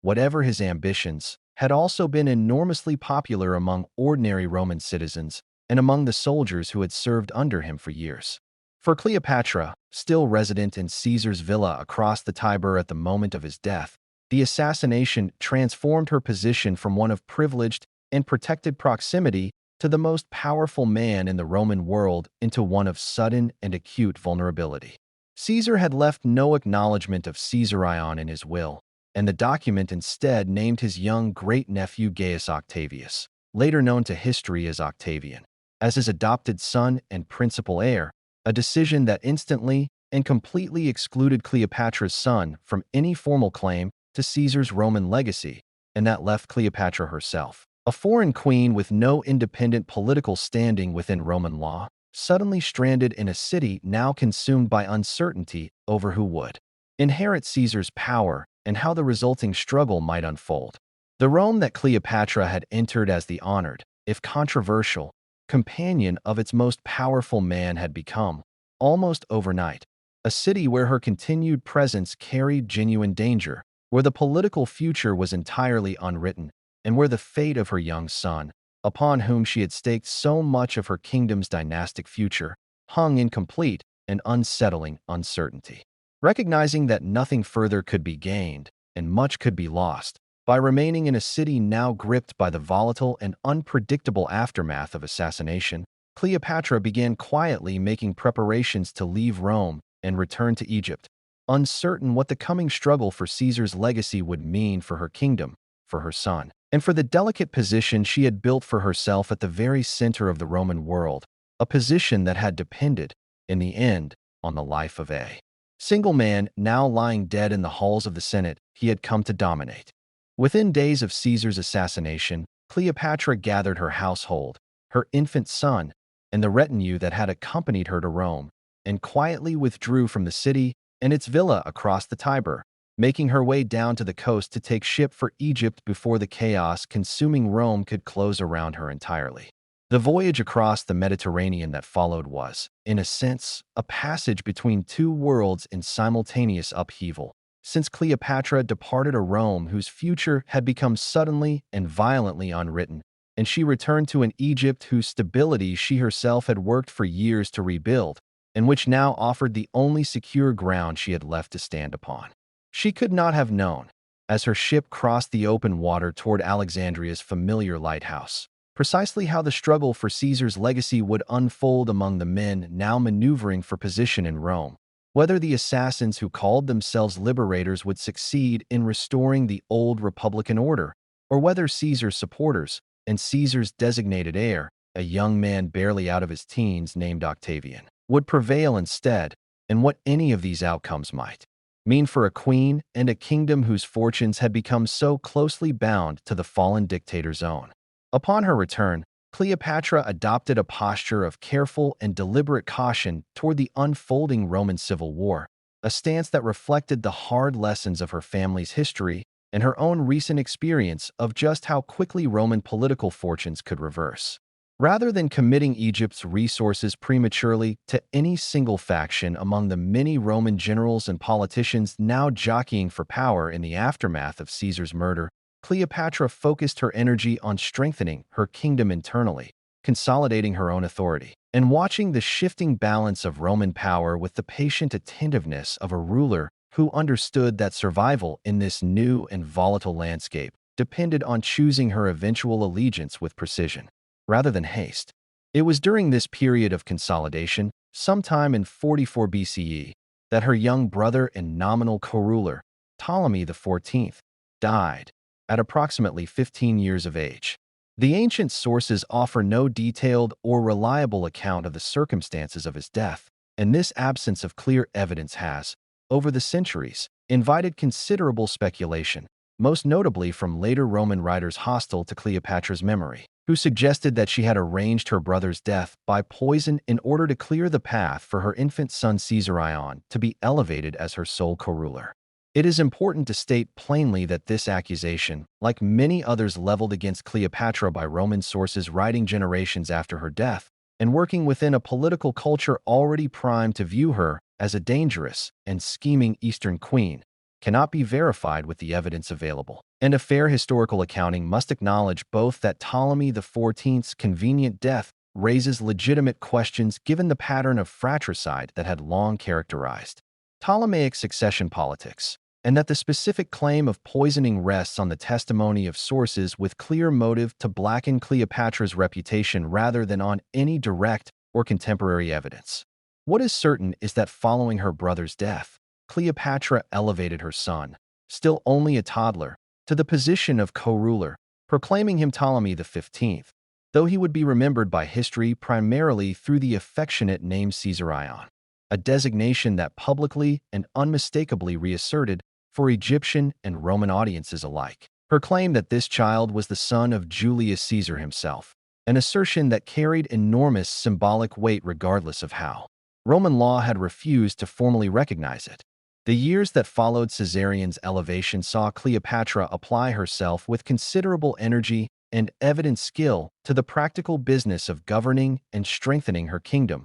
work that the surviving administrative and archaeological record allows historians to reconstruct with reasonable confidence. She continued and expanded the careful management of Egypt's agricultural economy that had characterized the more stable years of her earlier reign, overseeing the intricate systems of irrigation, land assessment, and grain storage upon which Egypt's prosperity had depended for millennia, and ensuring that the kingdom's harvests, when the Nile's annual flood cooperated, could be converted into the kind of surplus wealth that gave Egypt outsized influence in a Mediterranean world increasingly hungry for reliable food supplies. She pursued an active diplomatic policy toward neighboring kingdoms, including the Nabatean Arab kingdom to her east and the Herodian dynasty that would soon come to rule Judea, relationships that mixed cooperation with the same undercurrent of rivalry and mutual suspicion that characterized relations among most Hellenistic successor states competing for advantage in a rapidly changing Eastern Mediterranean.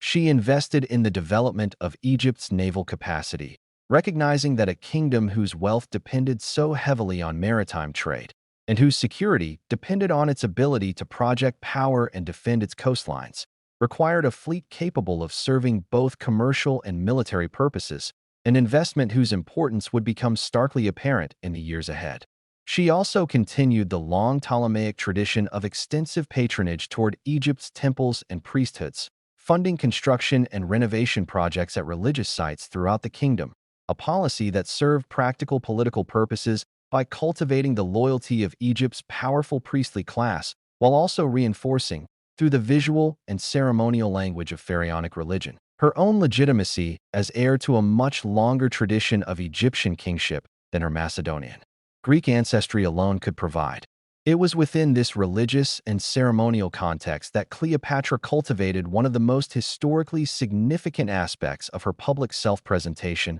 her identification with the goddess Isis, one of the central deities of the ancient Egyptian pantheon, associated with motherhood, magic, protection, and royal legitimacy, and whose worship had, by this period, spread well beyond Egypt's borders to become one of the most popular religious cults throughout the Hellenistic and, increasingly, the Roman world. Cleopatra appeared in public ceremonies dressed in the traditional regalia associated with Isis, and inscriptions and later testimony describe her being honored, in an Egyptian religious context, as the new Isis, a title that echoed the long-standing Ptolemaic practice, extending back to the dynasty's earlier rulers, of associating reigning queens with this powerful and widely venerated goddess. It would be a mistake to interpret this religious self-presentation as mere personal vanity or empty theater. Within the specific political logic of ancient Egyptian kingship, a logic that the Ptolemies had spent nearly 3 centuries learning to navigate, the association between the reigning queen and Isis served a genuinely important function, presenting Cleopatra to her Egyptian subjects not simply as a foreign Greek monarch occupying the pharaoh's throne through conquest and inheritance, but as a figure embedded within Egypt's own ancient religious cosmology, a living manifestation of divine motherhood and protection whose rule carried a legitimacy rooted in millennia of Egyptian tradition rather than in the comparatively recent and foreign fact of Macedonian conquest. This religious strategy, whatever combination of genuine devotion and calculated statecraft it involved on Cleopatra's part, proved to be one of the more successful elements of her broader effort to secure her rule across the full breadth of Egyptian society, uniting the loyalty of her Greek-speaking administrative class with the reverence of her Egyptian subjects and priesthood in a way that few of her Ptolemaic predecessors had managed with comparable success. While Cleopatra worked to consolidate her kingdom's internal strength,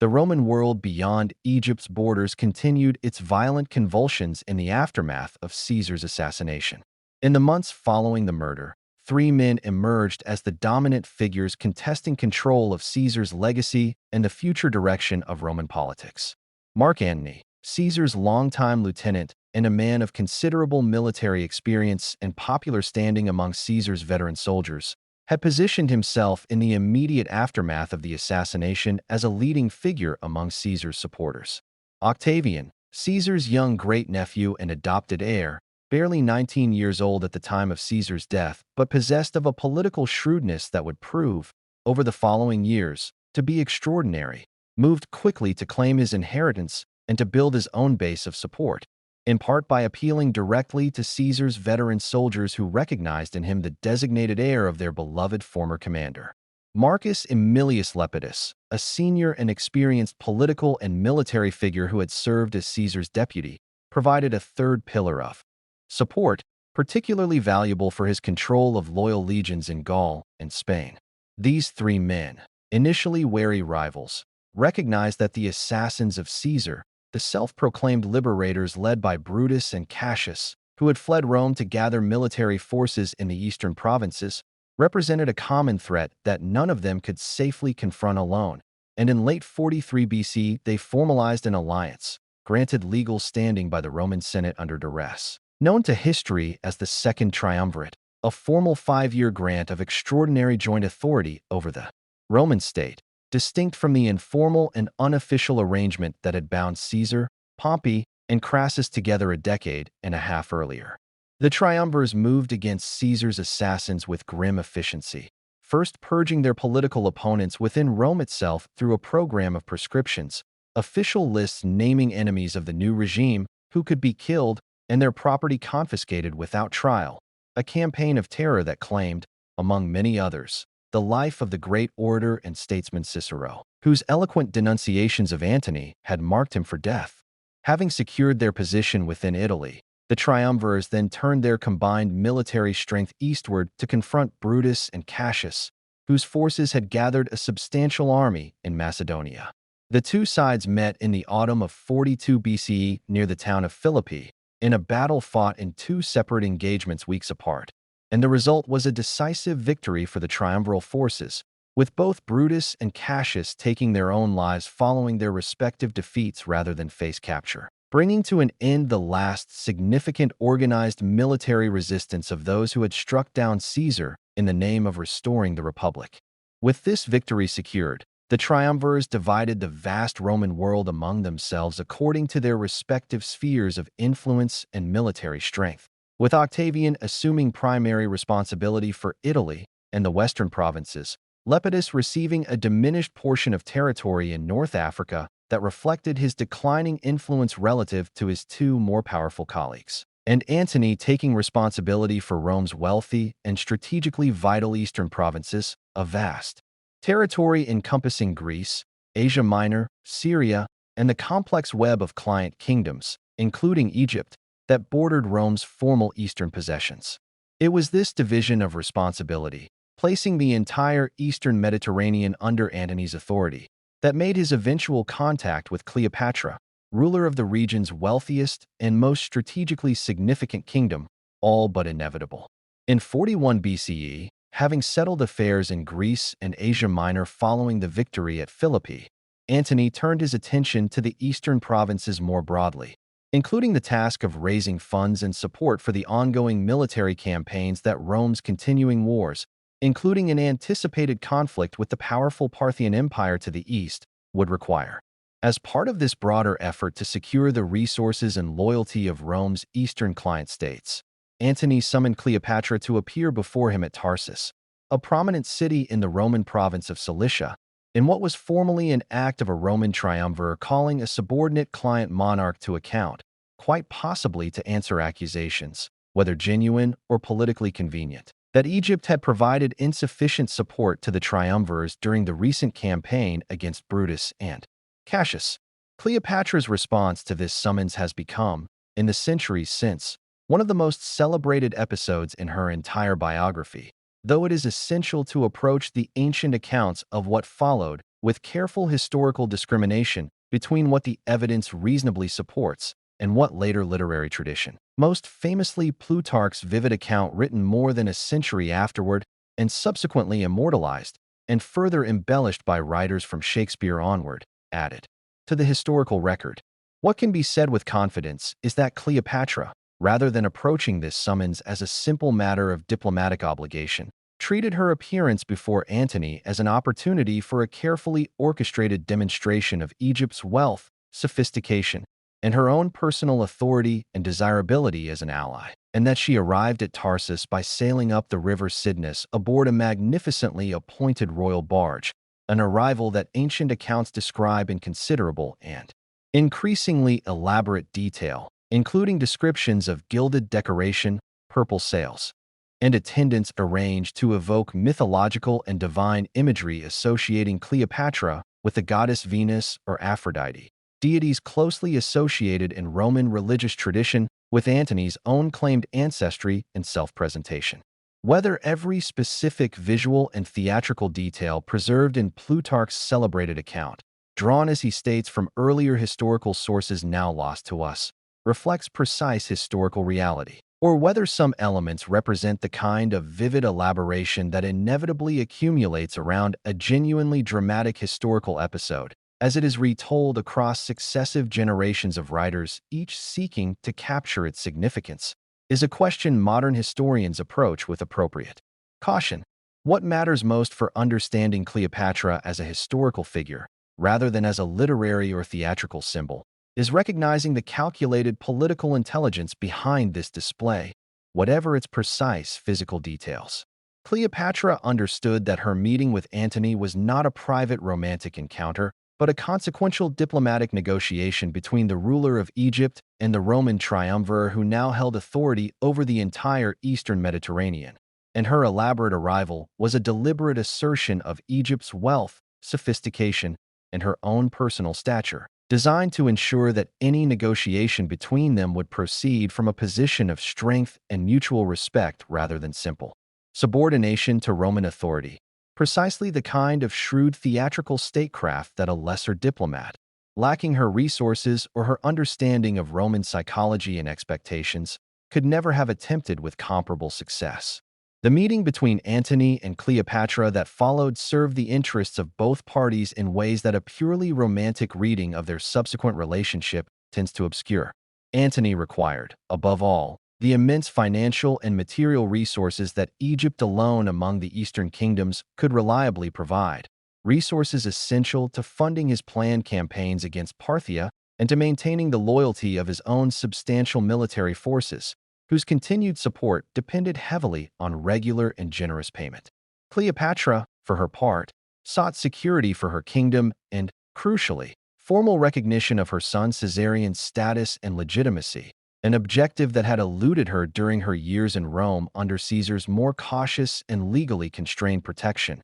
and that she hoped a triumvirate with independent authority over the eastern provinces might be more willing and able to provide. Beyond these clear and mutually reinforcing political interests, the ancient sources describe a personal relationship developing between Antony and Cleopatra that appears, on the available evidence, to have been considerably more emotionally significant and publicly acknowledged than whatever had existed between Cleopatra and Caesar years earlier. Though modern historians continue to debate the precise balance between political calculation and genuine personal attachment that characterized their bond, a balance that likely shifted and deepened over the roughly decade that their relationship would span. Antony spent the winter of 41 and 40 BC in Alexandria, a period during which he set aside, at least temporarily, many of the pressing military and administrative obligations that his position as triumvirate over Rome's eastern territories would ordinarily have demanded of him,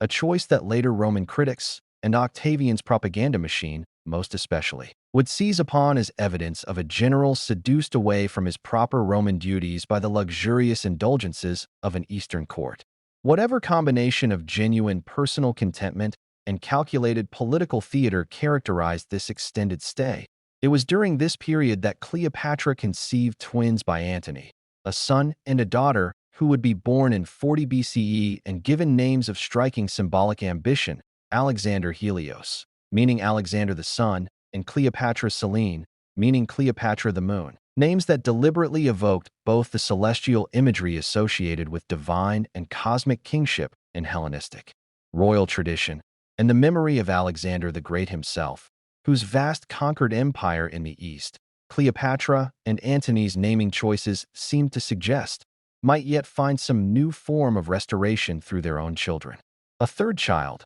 a son named Ptolemy Philadelphus, would be born several years later in 36 BCE, further expanding Cleopatra's growing family with Antony and, with each birth, further deepening her evident dynastic vision of a restored and expanded Eastern kingdom passed down through her children by two of Rome's most powerful men. Antony's departure from Alexandria in the spring of 40 BCE was driven by pressing developments elsewhere in the Roman world that required his direct attention, including a Parthian invasion of Roman Syria and growing tensions with Octavian in the west that would eventually be temporarily resolved through a renewed political settlement between the triumvirs, one component of which involved Antony's marriage, for reasons of Roman political alliance rather than personal affection, to Octavian's own sister, Octavia, a marriage that would remain a complicating factor in Antony's relationship with Cleopatra for several years to come, even as the demands of Eastern military campaigning increasingly drew him back toward Egypt and toward Cleopatra's renewed involvement in his affairs. The military campaigns that occupied much of Antony's attention during the following years centered on the long-standing Roman ambition to check the power of the Parthian Empire, a formidable rival that had inflicted a catastrophic and humiliating defeat on Crassus and his Roman legions years earlier at the Battle of Carrhae, a disaster that left a deep and lasting wound on Roman military pride and that Antony among others, hoped to avenge through a successful eastern campaign of his own. Antony's Parthian campaign, launched in 36 BCE with a substantial army whose logistics and supply depended significantly on resources and support that Cleopatra's Egypt provided, ultimately proved a costly disappointment, hampered by difficult terrain, an unreliable allied contingent from Armenia, whose king abandoned the campaign at a critical juncture, and Parthian tactics that harassed Antony's overextended supply lines, forcing a difficult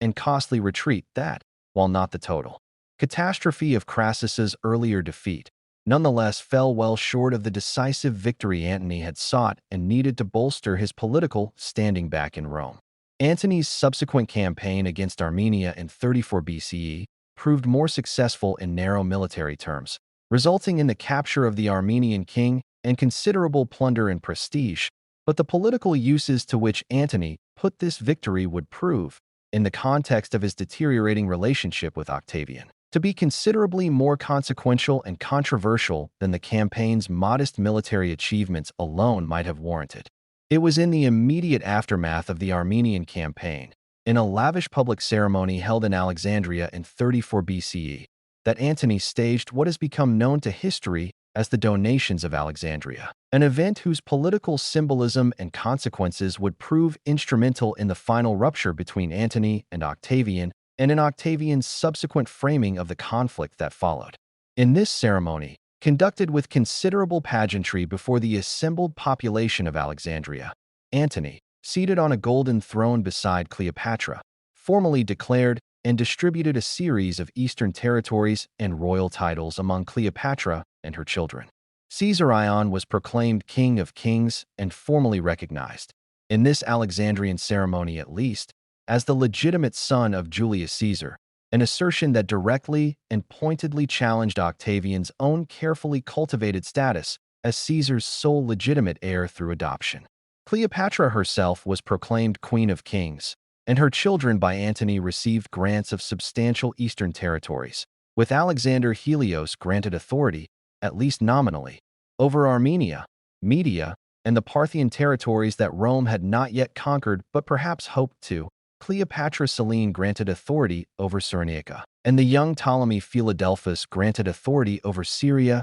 and portions of Asia Minor. For Antony's Roman critics, and for Octavian in particular, who received detailed and no doubt carefully selective reports of the ceremony's proceedings, the Donations of Alexandria represented damning evidence of exactly the kind of behavior most likely to alarm and outrage traditional Roman political sentiment. A Roman triumvir distributing Roman territories and client kingdoms as personal gifts to a foreign queen and her children, conducting the ceremony in the trappings of Hellenistic monarchy rather than Roman republican tradition, and publicly acknowledging a child whose recognition as Caesar's true heir directly threatened Octavian's own political legitimacy and inheritance. Octavian moved with characteristic political skill to exploit the Donations of Alexandria and the broader pattern of Antony's increasingly close association with Cleopatra as the foundation of an escalating propaganda campaign designed to portray Antony not merely as a political rival,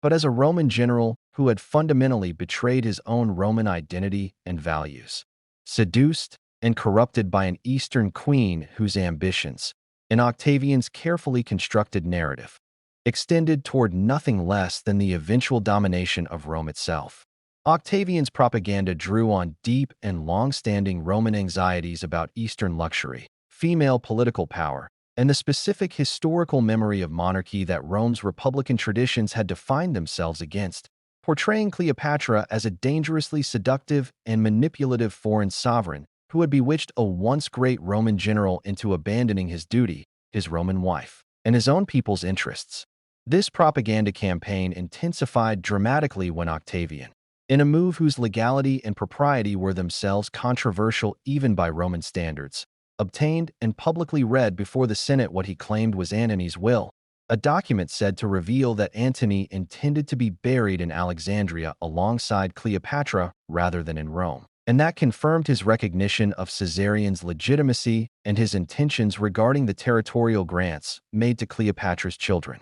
Modern historians remain divided on the authenticity and precise contents of this document, Given the obvious political advantage its disclosure provided to Octavian and the questionable circumstances under which he claimed to have obtained it, some scholars suspecting that Octavian fabricated or substantially altered its contents to serve his political purposes, while others accept that the will's broad outlines, at least regarding Antony's evident intentions toward burial in Alexandria, likely reflected genuine sentiments, however politically damaging their public disclosure proved to be. Whatever its precise authenticity, the will's disclosure, combined with the accumulated weight of Octavian's broader propaganda campaign, succeeded in shifting Roman public and senatorial opinion decisively against Antony, transforming what remained, at its core, another chapter in an ongoing Roman civil war between rival claimants to Caesar's political legacy into something Octavian could present instead as a patriotic struggle to defend Rome against a dangerous foreign threat. It was this political calculation that led Octavian, in 32 BCE, to pursue a formal declaration of war not against Antony directly, a choice that would have exposed the conflict for what it substantially was, another round of Roman civil war between rival factions of Caesar's political inheritance, but against Cleopatra herself. A decision of considerable rhetorical and legal cunning that allowed Octavian to frame the coming conflict as a defensive war waged by a united Roman people against a foreign queen who, in his carefully cultivated public narrative, had corrupted a Roman general and threatened Rome's very independence and traditional way of life. This framing offered Octavian substantial political advantages, permitting him to rally Roman sentiment around a cause that could be presented as patriotic defense rather than fratricidal civil war, while simultaneously placing Antony in the difficult position of a Roman citizen and former triumvir now effectively fighting alongside, and by implication on behalf of, a foreign monarch against his own homeland, a framing that steadily eroded Antony's remaining support among wavering Roman senators and officials who might otherwise have hesitated to take up arms against a fellow Roman of Antony's stature and accomplishment. The months that followed saw both sides engage in extensive preparation for what all parties understood would be a decisive and likely conclusive confrontation for control of the entire Roman world. Antony and Cleopatra assembled a substantial combined fleet and army, drawing on Egypt's considerable financial resources, which Cleopatra provided in significant quantity to fund the campaign, along with military contributions from various eastern client kingdoms allied to Antony's cause, resulting in a force that included several hundred warships, many of them large and heavily built vessels of a type, well suited to the kind of grinding naval combat that Antony's commanders anticipated, along with a substantial land army encamped in Greece. Octavian, for his part, could draw on the resources of Italy and the western provinces, and crucially benefited from the exceptional naval and military leadership of his close associate and friend Marcus Vipsanius Agrippa, a commander whose tactical skill and organizational abilities would prove decisive in the campaign to come, commanding a fleet built around smaller, faster, and more maneuverable vessels than the larger ships favored by Antony's fleet, a difference in naval philosophy and shipbuilding that would have significant tactical consequences once battle was finally joined. Through the summer of 31 BCE, the two sides maneuvered around the western coast of Greece, with Antony's forces establishing a fortified position near the Gulf of Ambracia, close to a promontory called Actium, while Agrippa's fleet worked systematically to disrupt Antony's supply lines and to seize key positions along the coast that gradually constrained Antony's options and degraded the condition and morale of his forces through a difficult summer marked by disease, dwindling supplies, and a mounting series of desertions among Antony's officers and allied client rulers, several of whom, reading the shifting momentum of the campaign, chose to abandon Antony's cause and seek terms with Octavian before battle was even joined. By early September of 31 BCE, with his position at Actium increasingly untenable due to Agrippa's effective blockade and the deteriorating condition of his forces, Antony faced a difficult strategic decision, and on the 2nd of September, he committed his fleet to a major naval engagement, the Battle of Actium, that would ultimately determine the fate of the entire Roman world. The battle itself, fought in the waters outside the Gulf under conditions that ancient sources describe as involving a notable and possibly decisive wind pattern later in the engagement, unfolded across several hours of intense and confused fighting between the larger, more heavily armored ships of Antony's fleet and the smaller, more maneuverable vessels commanded by Agrippa, whose tactical flexibility allowed his ships to exploit gaps and weaknesses in Antony's battle line more effectively than Antony's own commanders could counter. At a critical juncture in the battle, Cleopatra's own squadron of Egyptian ships, which had been positioned toward the rear of Antony's overall formation, broke away from the general engagement and sailed south, away from the fighting. And Antony himself, upon observing Cleopatra's departure, transferred to a smaller vessel and followed her squadron away from the battle, abandoning the majority of his own fleet and army to their fate in the waters and along the shore near Actium. The precise motivations behind this sequence of events, whether it reflected a pre-planned strategy to preserve a portion of the fleet and treasury for continued resistance in the event that the main battle went badly, a more spontaneous and understandable act of a commander recognizing that the battle was already lost and choosing to save what he could rather than perish uselessly in a hopeless engagement, or some more damning failure of nerve or judgment on Antony's part, remains genuinely debated among historians working from ancient accounts that were themselves written by authors working within the political currents of Octavian's subsequent dominance, and therefore inclined to portray the episode in terms most damaging to Antony's reputation as a commander who abandoned his men in pursuit of a woman. What can be said with reasonable confidence is that the departure of Cleopatra's squadron and Antony's decision to follow her rather than remain with his own embattled fleet marked the effective end of any realistic hope that Antony's forces could achieve victory at Actium, and the remainder of his fleet and army, left leaderless and demoralized, either surrendered to Octavian's forces or gradually dissolved through desertion in the days and weeks that followed.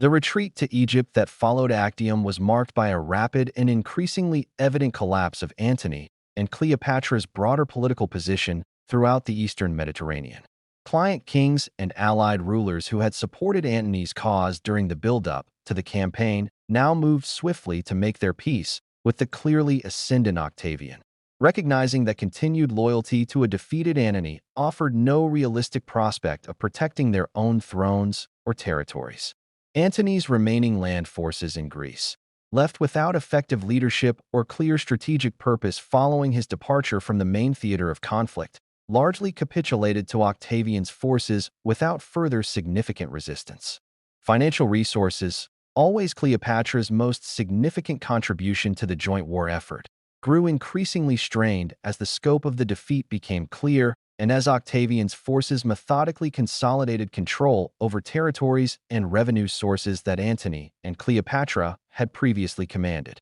Through the following months, as Octavian's forces advanced steadily eastward toward Egypt itself, gathering additional resources and allied support along the way, Antony and Cleopatra returned to Alexandria to confront the sobering reality that their combined military and political power, once sufficient to contest control of the entire Roman world, had been reduced, in the aftermath of a single decisive battle, to little more than the defense of Egypt itself against an advancing and increasingly unstoppable enemy. The final months in Alexandria, stretching from the autumn of 31 BCE into the summer of the following year, were marked by Cleopatra's determined and ultimately unsuccessful efforts to salvage what she could from an increasingly desperate situation. She pursued diplomatic contact with Octavian, exploring whether some negotiated settlement might preserve her throne or at minimum secure the future of her children, particularly Caesarion, whose claim as Julius Caesar's biological son represented,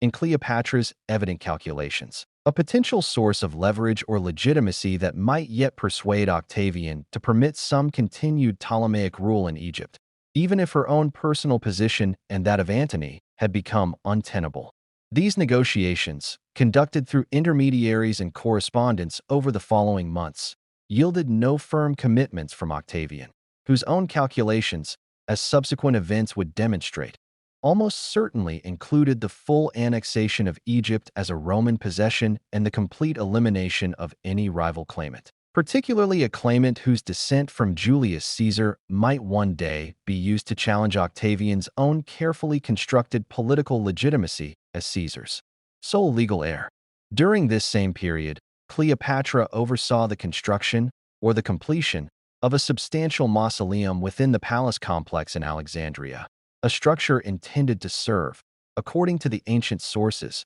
as her final resting place and reportedly containing considerable stores of her personal treasure and valuables, a preparation that suggests Cleopatra had, by this point, begun to accept the genuine possibility that the coming conflict might end not in negotiated survival, but in her own death, and that she wished to control, as much as circumstances allowed, both the disposition of her wealth and the manner and setting of her final end. As Octavian's forces finally approached Alexandria itself in the summer of 30 BCE, following the fall of Pelusium, the same eastern frontier fortress that had guarded Egypt's approaches for centuries, the military situation deteriorated rapidly beyond any remaining hope of successful resistance. It was in the midst of this collapsing final defense that a report reached Antony, inaccurate but delivered with apparent conviction, that Cleopatra had already died. The ancient sources, principally Plutarch, describe Antony's reaction to this false report as one of overwhelming grief and a conviction that his own cause and his own life had reached their natural end, leading him to attempt to take his own life by falling upon his sword, a Roman method of suicide considered appropriate to a defeated general seeking to preserve his honor rather than face capture and humiliation at an enemy's hands. Antony's attempt, according to the surviving accounts, did not result in immediate death but left him gravely wounded, and upon learning that Cleopatra remained alive within her mausoleum, he was carried, in his final hours, to the structure where she had taken refuge and was brought up to her through a window or opening, the mausoleum's doors having apparently already been sealed or barricaded as part of Cleopatra's own preparations for the city's fall, allowing Antony and Cleopatra a final meeting before he died in her presence. This episode should be recounted with appropriate historical restraint rather than dramatic embellishment. The ancient sources agree on its broad outline. A false report of Cleopatra's death prompting Antony's fatal self-inflicted wound, followed by a final reunion before his death, but the precise details of their final exchange, as with much of the intimate personal history between these two figures, rest on accounts written well after the fact and shaped, inevitably, by the narrative and dramatic instincts of ancient biography rather than by the kind of contemporary documentary record that would allow modern historians to speak with complete certainty about the exact circumstances of Antony's final hours. Following Antony's death, Cleopatra found herself facing Octavian directly, and the sources describe at least one meeting between the queen and the man who had defeated her, a meeting conducted with the wary and calculated diplomacy of two political figures each attempting to discern and shape the other's intentions. Cleopatra, according to the ancient accounts, sought during this encounter to negotiate for the preservation of her throne, or at minimum for the security of her children, and some continued role for the Ptolemaic Dynasty in Egypt's governance, while Octavian, whatever outward courtesy or ambiguity he displayed during their conversation, had almost certainly already determined that Egypt would be fully absorbed as a Roman possession, and that Cleopatra herself, rather than being permitted any continued authority, would serve his own political purposes most usefully as a captive to be displayed in a triumphal procession through the streets of Rome, a public spectacle that would visibly and dramatically confirm his victory over the foreign queen whom his propaganda had spent years transforming into the personification of Rome's defeated eastern enemy. Cleopatra, whether through direct intelligence gathered from within Octavian's own camp, through her own shrewd reading of his intentions during their meeting, or through some combination of both, appears to have concluded that this fate, public humiliation as a captive paraded before the population of Rome that had once hosted her as Caesar's honored, if controversial, companion, was one she was determined to avoid at any cost. The circumstances of Cleopatra's death, which followed shortly after this final confrontation with Octavian, in August of 30 BCE, remain one of the most historically contested episodes in her entire biography, and any honest account must resist the temptation to present the famous popular tradition as though it were established fact beyond reasonable dispute. The most widely known account, again derived principally from Plutarch and later repeated and elaborated by other ancient writers including Cassius Dio, holds that Cleopatra arranged to have a venomous snake, traditionally identified as an Egyptian cobra, smuggled into her chamber, concealed within a basket of figs or similar produce, and that she died from its bite. Accompanied in her death by two of her closest and most loyal attendants, Iras and Charmian. This account carried particular symbolic resonance in the ancient world, since the cobra held strong associations with Egyptian royal iconography and with the goddess Isis, with whom Cleopatra had so carefully associated herself throughout her reign, making death by the sacred serpent a fittingly regal and symbolically potent end for a queen determined to die on her own terms rather than as a captive of Rome. However, even ancient writers closest to the events acknowledged genuine uncertainty about the precise mechanism of her death, with Plutarch himself noting that no one could say for certain what had actually occurred within the sealed chamber, and offering alternative possibilities mentioned by other sources of his time, including the suggestion that Cleopatra may have used a poison needle or hairpin, or applied some form of toxic ointment or preparation to her skin rather than dying from snakebite specifically. Modern historians and toxicologists have further complicated the traditional account by noting certain practical difficulties with the classic cobra narrative, including questions about whether a single snake could realistically have delivered fatal doses to 3 women in succession, and whether the physical symptoms Plutarch describes align precisely with cobra envenomation as understood through modern medical knowledge,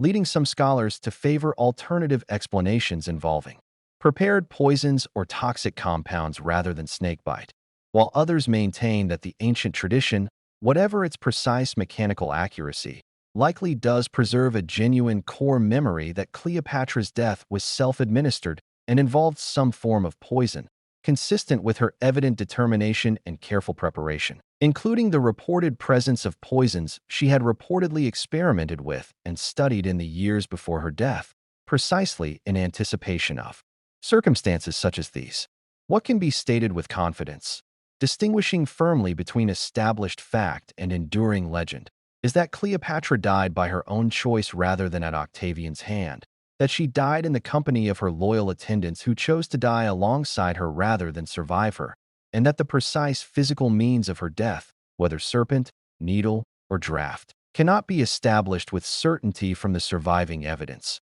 however enduringly compelling the image of the queen and the sacred cobra has proven across more than 2,000 years of subsequent retelling. The aftermath of Cleopatra's death sealed the final end of Ptolemaic Egypt as an independent kingdom. Caesar Ion, whom Cleopatra had reportedly attempted to send south towards safety with a trusted tutor in the final chaotic days before her death, hoping perhaps that her son might escape Egypt entirely and find refuge and eventual restoration elsewhere, was captured on Octavian's orders and executed, a decision Octavian justified, according to later tradition, with the grim political logic that too many Caesars could not safely coexist within the Roman world, a chillingly direct acknowledgement of precisely the dynastic threat that Caesarians claimed paternity had always represented to Octavian's own carefully constructed legitimacy as Caesar's sole heir. Cleopatra's 3 surviving children by Antony, the twins Alexander Helios and Cleopatra Selene, along with their younger brother Ptolemy Philadelphus, were spared execution and were instead taken to Rome, where they were raised within the household of Octavian's sister Octavia, Antony's former Roman wife, a household that thus came to include, in a striking and poignant historical detail, both Octavia's own children by Antony and the children Antony had fathered with Cleopatra, all raised together under Octavia's care. Of these surviving children, Cleopatra Selene alone is known to have lived to adulthood with a documented subsequent history, eventually marrying a North African client king and ruling as Queen of Mauritania, carrying forward, in this modest but genuine way, a distant echo of her mother's royal lineage into the following generation. While the ultimate fates of her 2 brothers remain unrecorded in the surviving ancient sources, lost to history in a silence that itself speaks to how thoroughly the independent political legacy of the Ptolemaic line had been extinguished. With Cleopatra's death and Egypt's swift formal annexation as a Roman province under Octavian's direct personal authority, a status that set Egypt apart administratively from most other Roman provinces given its immense wealth and strategic importance. The kingdom that Ptolemy I had founded upon the fragmentation of Alexander the Great's empire nearly 3 centuries earlier came to its definitive end, and with it, the last independent Hellenistic successor state to Alexander's conquests, and indeed the last independent kingdom of the ancient Egyptian civilization itself, a civilization whose roots by this point already stretched back some 3,000 years, passed finally and permanently under foreign rule. The historical reputation that Cleopatra left behind was shaped, for centuries following her death, almost entirely by Roman writers working within a political and cultural environment that had every incentive to portray her in terms that justified Octavian's war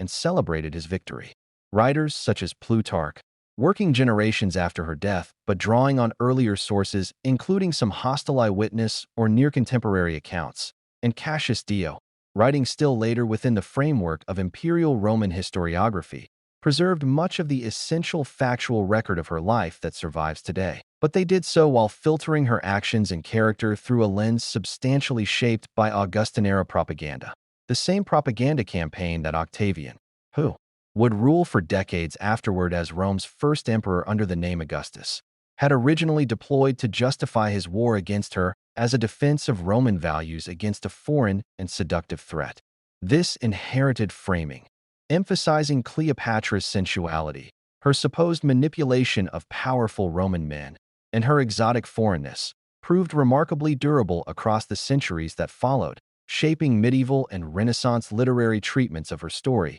finding its most famous and enduring artistic expression in Shakespeare's early 17th century tragedy, and continuing to influence countless subsequent works of literature, opera, and eventually cinema that transformed the historical Cleopatra into a cultural symbol defined overwhelmingly by beauty, seduction, and doomed romance, an image that, however culturally powerful and enduring, diverges considerably from the fuller and more complex historical record that careful modern scholarship has worked to recover. Contemporary historians, examining the surviving evidence with the benefit of archaeological discoveries, papyrological research, numismatic analysis, and a more critical and methodologically sophisticated approach to the biases embedded within the ancient literary sources, have increasingly come to recognize Cleopatra as one of the most capable and sophisticated political leaders of her era, a monarch who inherited a kingdom weakened by her father's disastrous financial policies and by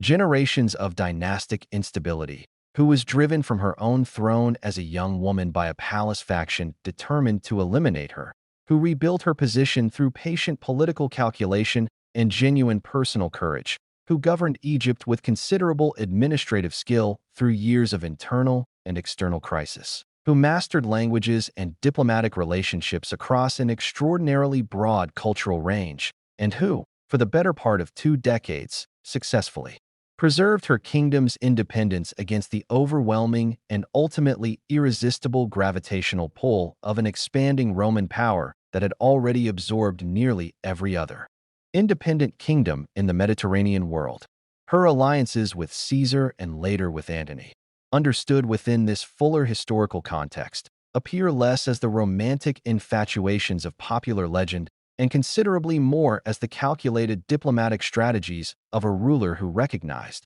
with clear-eyed political realism, that Egypt's survival as an independent kingdom depended on securing the protection and favor of whichever Roman power held the greatest strength at any given moment, a strategy that ultimately failed only because the man she had chosen to align herself within her final and most consequential wager, Mark Antony, proved unable to prevail against the singular political genius of Octavian, a defeat that ended not merely a war, but 3 centuries of Greek rule over Egypt, and, with it, the last flickering light of the independent Hellenistic world that Alexander the Great's conquests had first brought into being. Cleopatra's story endures, more than 2,000 years after her death, not merely because of the dramatic and genuinely extraordinary circumstances of her life, her secret entry into her own palace to plead her case before Caesar, her legendary arrival before Antony upon the river Cydnus, her final defiant choice to die by her own hand rather than grace a conqueror's triumph, but because her life stands at the precise hinge point between two ages of the ancient Mediterranean world, the twilight of the great Hellenistic kingdoms that had flourished in the wake of Alexander's conquests, and the dawn of an imperial Roman order that would dominate the Mediterranean world for centuries to come. She was the last sovereign of an ancient and storied civilization, a queen who inherited not merely a throne but the accumulated weight of nearly 3,000 years of Egyptian history and nearly 3 centuries of Ptolemaic rule, and who fought, with every resource of intellect, diplomacy, and personal will available to her, to preserve that inheritance against forces that had already proven irresistible to every other kingdom that had attempted to stand against them. That she ultimately failed does not diminish the skill, the resilience, or the genuine historical significance of her long and remarkable struggle, and it is perhaps this combination of extraordinary personal capability set against the ultimately overwhelming tide of a rising Roman Empire that continues to draw the world's fascination back to her story across the span of 2 millennia. A queen remembered not merely as the companion of powerful men, but as the final voice of an ancient world, giving way, with defiance and dignity, to the new one that would follow.